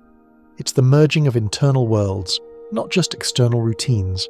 So the next time you kiss someone, whether it's romantic, familial, or just a sloppy toddler forehead kiss, know that something quiet and ancient is happening. A microbial handshake, a potential alliance, a tiny bacterial chorus softly humming a duet. And when you curl up next to someone tonight, microbes will be crawling across your pillow, making friends, forming treaties, swapping genes, and settling in. Not exactly poetic, fine, but maybe love really is in the air, along with about 10 million microbes. You catch a cold, or maybe it's a weird skin rash, or just that vague, foggy feeling that something's off. Whatever it is, your immune system rolls out of bed, cracks its knuckles, and prepares for battle. But before it launches an all-out war, it stops, listens, checks in, with your microbes. Because as it turns out, your immune system didn't grow up in a vacuum. It wasn't born knowing the difference between good and bad, threat or friend, invader or harmless hitchhiker. It had to learn, and it learned from the very bacteria living inside your gut. Welcome to Immune School, where your microbiome is both the classroom and the teacher. From the moment you're born, especially if you popped out the natural way, remember, your immune system starts interacting with microbes. These early encounters shape how your body responds to the outside world for the rest of your life. Inside your intestines, immune cells live right alongside your gut bacteria, like apartment neighbours separated by a single drywall. They don't just coexist, they communicate constantly, using chemical signals, surface proteins, and molecular handshakes. And if things go wrong, that's when the alarms sound. But when things go right, your immune system becomes more tolerant, more measured, more discerning. It learns to pick its battles. Let's break it down. There's a type of immune cell called regulatory T cells, or Tregs. Their job? To say, hey, calm down, that's just a piece of peanut protein. Or, let's not blow up over a speck of pollen. And guess what stimulates the production and training of Tregs? Gut bacteria. Especially certain species like Bacteroides fragilis, which produces a molecule called PSA that helps immune cells chill out and not panic over harmless things. Without enough exposure to microbes early in life, Treg levels can be lower. That means your immune system has fewer breaks. It might overreact to allergens. It might develop autoimmune tendencies. It might throw inflammatory tantrums over things that aren't dangerous. Historians still argue whether the rise in autoimmune diseases in the 20th century is entirely tied to microbial loss, or if it's a messy combo of pollution, processed food, stress, and sedentary lifestyles. But the microbial shift is clearly part of the equation. Here's a wild example. Kids who grow up on farms, around animals, soil, and lots of organic microbial chaos, tend to have lower rates of asthma and eczema. One study even found that Amish children, raised on traditional farms with no industrialized equipment, had dramatically more protective immune factors than nearby Hutterite kids, whose farms were more modern. The difference? Microbial exposure. That's why some scientists say your gut is your immune headquarters. About 70% of your immune cells live there, monitoring traffic, checking IDs, and scanning for trouble. The bacteria they encounter every day help them calibrate the system. Of course, not all bacteria are helpful. Some microbes do cause problems, but when your gut is in balance, the helpful ones keep the troublemakers in check. They form biofilms, protective layers that block pathogens from attaching. They produce short-chain fatty acids like butyrate, which reduce inflammation and help maintain the gut lining. They even compete for resources, crowding out the riffraff. Think of it like a neighborhood watch made of bacteria. But what happens when the watch goes offline? Antibiotics are lifesavers, but we've used them liberally and often unnecessarily. One round can wipe out entire bacterial populations, leaving your gut temporarily vulnerable. If the wrong bacteria move in during that window, your immune system might start reacting to everything: foods, pollen, even your own tissues. There's a particularly unpleasant condition called dysbiosis, where the microbial balance is disrupted. It can manifest as bloating, fatigue, skin issues, or full-blown autoimmune flares. For some people, restoring microbial harmony through diet, probiotics, or even fecal transplants leads to dramatic improvement. Here's a fringe but fascinating tidbit. Some researchers are exploring helminth therapy, that's right, controlled infection with parasitic worms, to help retrain the immune system. The idea? We evolved with worms. Our immune system expects them. Without them, it gets bored and starts attacking our own cells. By reintroducing these ancient teachers, we might restore immune balance. It's gross, it's controversial, it's also surprisingly effective for certain autoimmune conditions. Just don't go swallowing garden worms on your own. Science is still figuring out the safe version. Now, let's talk about skin. The skin microbiome, which we explored earlier, plays a major role in immune education. Certain bacteria on your skin help train immune cells not to overreact to harmless substances. That's why people with diverse skin microbiomes often have fewer allergies or less severe eczema. It's not just about lotion, it's about microbe mentoring. Even your lungs have a microbiome that interacts with local immune cells. The gut-lung axis is an emerging field that explores how gut bacteria can influence respiratory health. People with balanced guts tend to have better outcomes during colds, flus, even COVID. The exact mechanisms are still being studied, but the idea is simple. A well-regulated gut helps regulate the whole system. And let's not forget your mood immune loop. When your gut bacteria are off, inflammation rises. Inflammatory cytokines can cross the blood-brain barrier, triggering mood changes, brain fog, even depression. In this way, immune activation becomes emotional activation. You're not just cranky, you're inflamed. That's why some psychobiotic supplements, probiotics designed for mental health, focus on bacteria that reduce gut inflammation, calm the colon, calm the cortex. So what can you do to keep your immune system and microbiome working in harmony? Glad you asked. Eat prebiotic fiber. Feed your good bacteria the stuff they love. Garlic, onions, leeks, oats, asparagus. Get fermented foods. Yogurt, kefir, kimchi and miso can support a diverse microbial population. Minimize unnecessary antibiotics. Don't demand them for every sniffle, and if you must take them, follow with a gut-restoring diet. Avoid ultra-processed foods. Many additives, especially emulsifiers and artificial sweeteners, mess with microbial signaling.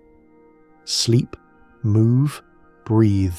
Stress reduction and physical activity support both immune and microbial health. Go outside. Microbial diversity thrives when you engage with the natural world. Soil, plants, fresh air, it's not just grounding, it's inoculation. Think of your microbiome as a live-in tutor, your immune system, a brilliant but temperamental student. Together they negotiate every sneeze, every pimple, every slice of pizza you probably shouldn't have eaten. And when they're in sync, your body becomes a fortress, not of solitude, but of microbial wisdom. So next time you feel a tickle in your throat or a flare in your joints, don't just reach for pills, reach for sauerkraut, or a walk in the woods, or a messy handful of garden dirt, because sometimes the best defense is a belly full of old friends whispering, "We've got this." You're at a dinner party, the kind where someone inevitably brings up gut health between sips of kombucha and anecdotes about quitting sugar. Someone claims we all share a common microbial blueprint, like a fingerprint for the gut. Another insists everyone's microbiome is wildly unique, like a snowflake with a PhD in fermentation.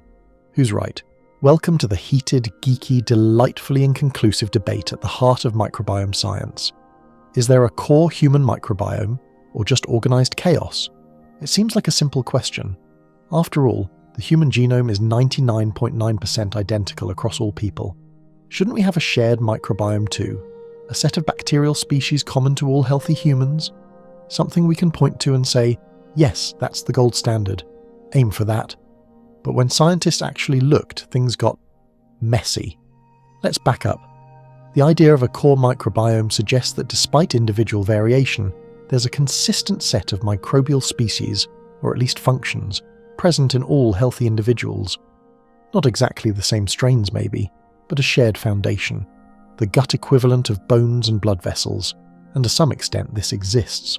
Most healthy adult guts are dominated by a handful of bacterial phyla, particularly firmicutes, bacteroidetes, actinobacteria, and proteobacteria. Within these groups, common genera like Bacteroides, Faecalibacterium and Ruminococcus show up again and again. These aren't rare guests, they're the house band. If you've got a reasonably healthy diet and weren't raised in a sterile bubble, chances are good they're down there doing their microbial thing. But then the variability kicks in. The specific strains, their relative abundance, their interactions with each other, those vary wildly from person to person, like really wildly. In fact, your gut microbiome is estimated to be more unique than your fingerprint. Even identical twins with the same genetics and often similar environments can have notably different microbiomes. A study from the Human Microbiome Project found that while there's some overlap, the differences between individuals are often bigger than the differences between populations. Historians still argue whether we lost microbial uniformity through modernization, or whether we never had it in the first place. Were ancient humans microbially diverse between tribes but stable within them? Or did everyone have their own bacterial flair even when diets and environments were similar?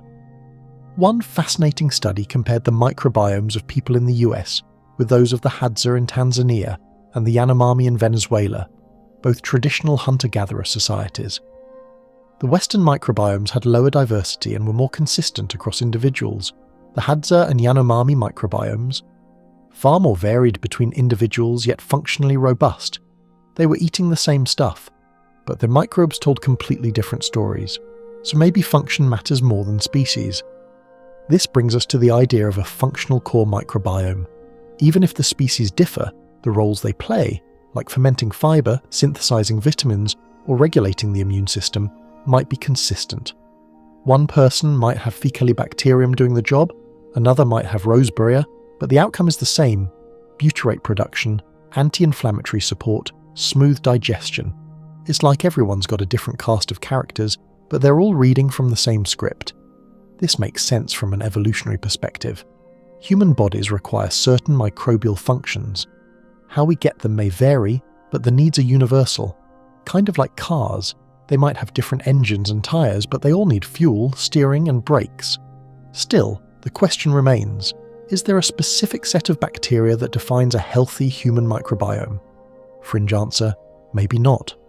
Some researchers are shifting toward defining dysbiosis, an unhealthy microbiome, not by the absence of specific species, but by loss of diversity, increased inflammation, and reduced microbial stability. In other words, it's not that you're missing one magic bug, it's that your microbial community is unstable, leaky, or overrun by opportunists. That's why treatments like probiotics or fecal transplants don't work the same for everyone. If there were one ideal microbiome, it'd be easy. Just transplant that. But people respond differently based on their own microbial landscape. What works for one gut might cause bloating, brain fog, or a spontaneous existential crisis in another. And here's where things get a little philosophical. What should a human microbiome look like? Is it the one we evolved with in the savannah, surviving on roots and wild game? Is it the gut of someone in a quiet fishing village eating seaweed and fermented fish? Is it your neighbour Chad who eats raw kale and has abs like a Greek statue? Or is it yours? Because maybe your microbiome isn't supposed to match someone else's. Maybe it's a reflection of your environment, your ancestry, your habits, your fears, your loves. Your gut bugs might be telling the story of you in bacteria. Still, scientists continue to search for patterns. Projects like the American Gut Project and Microbiome Vault are collecting data from thousands of people worldwide to better understand what's common, what's unique, and what really matters. One interesting find: there might be a handful of keystone species, bacteria that act like microbial architects, shaping the environment for others. If those keystones disappear, the whole community starts to unravel. Protecting those key species, then, might be more important than chasing some imaginary ideal gut. So where does that leave us? Somewhere between shared biology and radical individuality. Your microbiome is like a fingerprint built on top of a skeleton. The framework may be the same. The fine details are completely yours. And if that sounds unsatisfying, good. Because microbiome science is still unfolding. It's not a checklist. It's a conversation. And your body is listening. What can you do in the meantime? Aim for microbial resilience, not perfection. Feed your gut microbes a varied, colourful, fibre-rich diet. Minimise ultra-processed foods. Avoid unnecessary antibiotics. sleep well, stress less, and go outside more. Think of your microbiome as a garden. There may not be one perfect garden design, but the goal is the same: thriving, adaptable, and alive. So next time you hear someone ask, "What's the best gut bacteria to have?" smile, then say, "That depends." Because your gut isn't a template, it's a signature, and yours is uniquely, beautifully complex. You flip through the news and see the usual suspects: climate change, geopolitical chaos, economic spirals, the general end times playlist. But buried under the headlines, there's a quieter crisis unfolding. No dramatic visuals, no marching protests, just a slow, unseen shift deep inside your body and across the planet. This is the story of apocalypse in a petri dish, a microbial collapse that's already underway. Let's not sugarcoat it. Our microbiomes are in trouble, not just yours or mine, globally, across species, across ecosystems, across generations. The tiny, ancient organisms that evolved alongside us are disappearing, mutating, and in some cases turning against us. You won't see it until you feel it, and by then, it might already be too late. We've talked about microbial extinction already, but zoom out now. This isn't just about lost gut species in suburban humans. It's a microbial climate crisis, and it's reshaping everything from our health to the soil under our feet. Start with antibiotics, the double-edged miracle of modern medicine. Antibiotics save lives, no question. But their overuse and misuse, especially in livestock where they're pumped into animals to promote growth and prevent disease in cramped, unnatural conditions, has created a perfect storm of antibiotic-resistant superbugs. Bacteria are ancient, fast-evolving, and terrifyingly smart. They swap genes like party favours. When one bacterium develops resistance, it can pass that ability to others, even across species. It's called horizontal gene transfer, and it's how we got MRSA, C. difficile, and other drug-resistant nightmares. Historians still argue whether Alexander Fleming, who discovered penicillin in 1928, truly foresaw this apocalypse. He did warn about resistance. He literally told the world, "The thoughtless person playing with penicillin is morally responsible for the death of the man who succumbs to infection with the penicillin-resistant organism." But nobody really listened until we were knee-deep in hospital-acquired infections. Today, we're in a race. Resistance is rising faster than we're developing new antibiotics. Some infections are now untreatable with anything we have. That's not science fiction. That's this week's lab results. Now let's pivot to the environment. Soil microbes are the unsung heroes of the planet. They cycle nutrients, support plant health, and even help regulate carbon in the atmosphere. But intensive farming, chemical fertilizers, monoculture crops, and pesticides are sterilizing our soil. The Earth's gut, its microbial skin, is becoming depleted. Weak soil means weak plants, weaker food, and less microbial exposure for everything up the food chain, including you. Add climate change to the mix. Rising temperatures are altering microbial populations in unpredictable ways. In the Arctic, melting permafrost is releasing long-dormant microbes, some of which are pathogenic. In warmer oceans, algal blooms and altered currents are shifting microbial balances, affecting fish, coral, and the entire aquatic food web. Fringe fact: in 2016, a thawed reindeer carcass released anthrax spores in Siberia, infecting dozens and killing a child. The microbe had been frozen in the tundra for decades. Climate change didn't just wake up the Earth, it woke up its ancient infections. Meanwhile, in the human gut, we're watching a slow-motion implosion. As urbanization spreads, traditional diets disappear, antibiotics become common, and caesarean births rise globally, our collective microbiomes are shedding diversity. You might feel fine, but underneath the surface, resilience is declining. When stress hits, illness, trauma, a sudden dietary shift, your gut may not have the microbial backup to bounce back, and the systems that rely on it, immunity, mood, metabolism, start to show cracks. There's even concern that mental health trends might be connected. Depression, anxiety, ADHD, and autism spectrum conditions are all rising. Gut-brain axis research is still young, but it's suggesting that microbial imbalance may play a bigger role than anyone thought. A society with a fragile microbiome might be a society more prone to burnout, disconnection, and cognitive fragility. Now let's get a little uncomfortable. There's emerging evidence that the microbiome gap is widening across class lines. Wealthier people have access to organic foods, diverse diets, time in nature, even designer probiotics. Meanwhile, those in lower-income environments may have limited diets, more antibiotic exposure, and fewer microbial resources. The result? A gut divide that mirrors social inequality. And don't even get started on urban air pollution. Airborne microbes are changing. Cities filter and trap particulates, altering respiratory microbiota. Indoor air, especially in sealed office buildings or heavily sanitized schools, is often a microbial desert. We spend 90% of our lives indoors now, in spaces with fewer of the environmental microbes our bodies evolved to expect. So what does microbial collapse feel like? It's subtle. Slower digestion, increased food intolerances, chronic inflammation, more autoimmune flares, less ability to bounce back from stress or illness. You don't fall over one day. It's death by 1,000 microscopic cuts. It's also cultural. Traditional fermented foods are fading.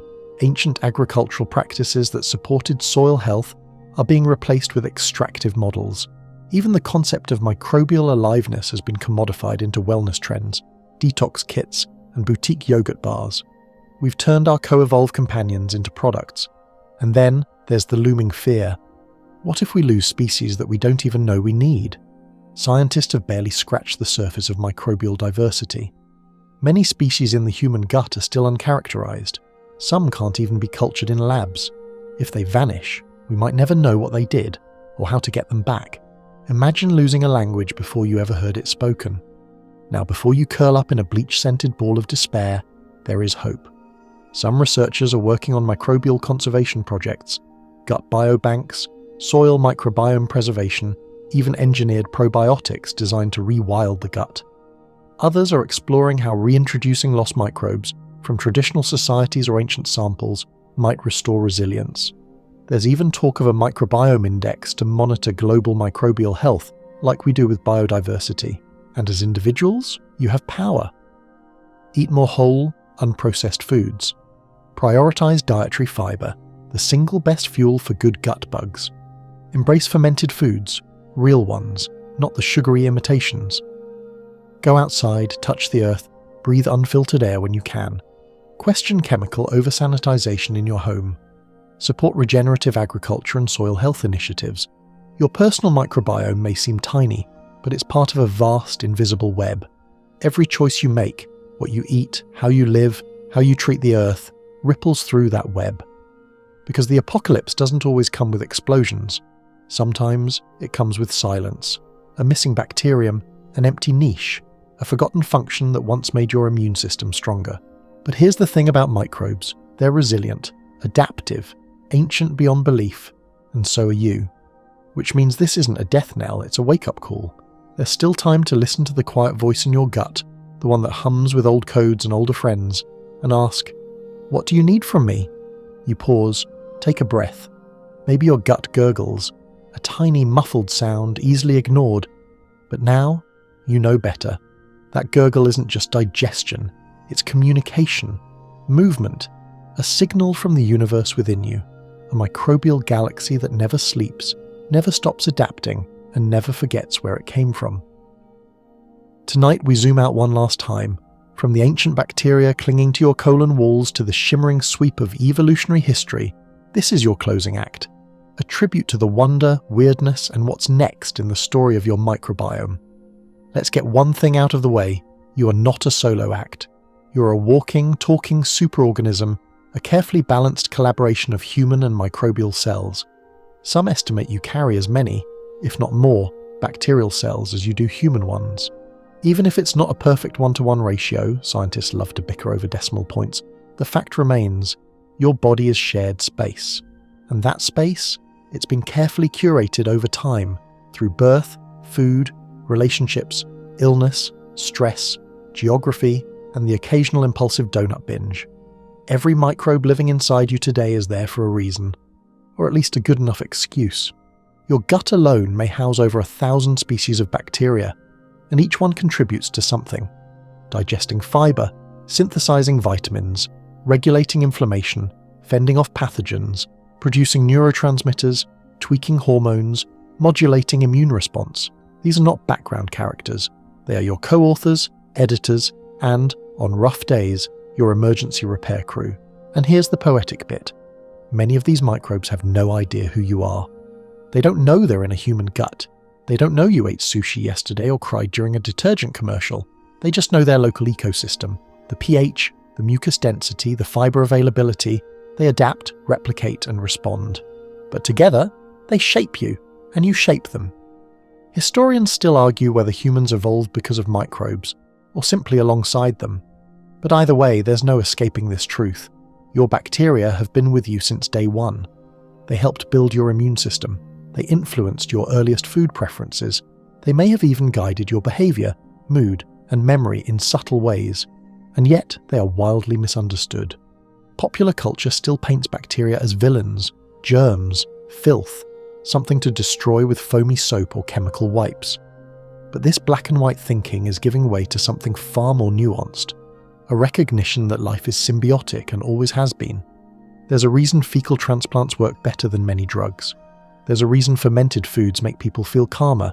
There's a reason traditional diets, rich in fiber, diverse in plants, full of living microbes, correlate with lower rates of modern diseases. It's not magic, it's microbial design. We're not returning to something new, we're remembering something ancient. And now, science is finally catching up. We've entered an era where gut health is no longer just a fringe interest. Hospitals are developing microbiome-based therapies for everything from IBS to depression. Athletes are tracking gut metrics to enhance performance. Psychologists are looking at microbial diversity as a possible marker for emotional resilience. In labs, scientists are designing synthetic microbial communities, fine-tuned ecosystems that might one day be implanted into your gut to treat disease or boost cognition. Elsewhere, soil microbiome research is reshaping how we grow food, rethinking fertilizers, pesticides, and the need for truly living dirt. And you're no longer just a patient or a host or a passive carrier, you're a caretaker. Your choices, what you eat, how you sleep, how you manage stress, how you touch the world, shape your microbiome in real time. Every time you eat leafy greens or fermented pickles, you're not just making a dietary decision, you're feeding your internal ecosystem. You're voting with your fork for the species you want to stick around. And sometimes, those species vote back, with mood boosts, clearer skin, better sleep, and fewer sick days. Will the future be filled with poop pills, designer bacteria, and microbiome-based dating apps? Probably. But for now, the most powerful tools are still ancient. Fiber, fermented foods, movement, rest, dirt, connection. So go outside, dig in the garden, hug a dog, eat something crunchy and colourful, laugh with a friend, make yogurt, or mess it up trying, sleep in, breathe deeply, and say thank you to the silent majority living inside you. Because in the end, the microbiome isn't just a biological concept, it's a story, a reminder that you are part of something bigger, older, and more beautifully weird than you can see. You are not alone, and you never were.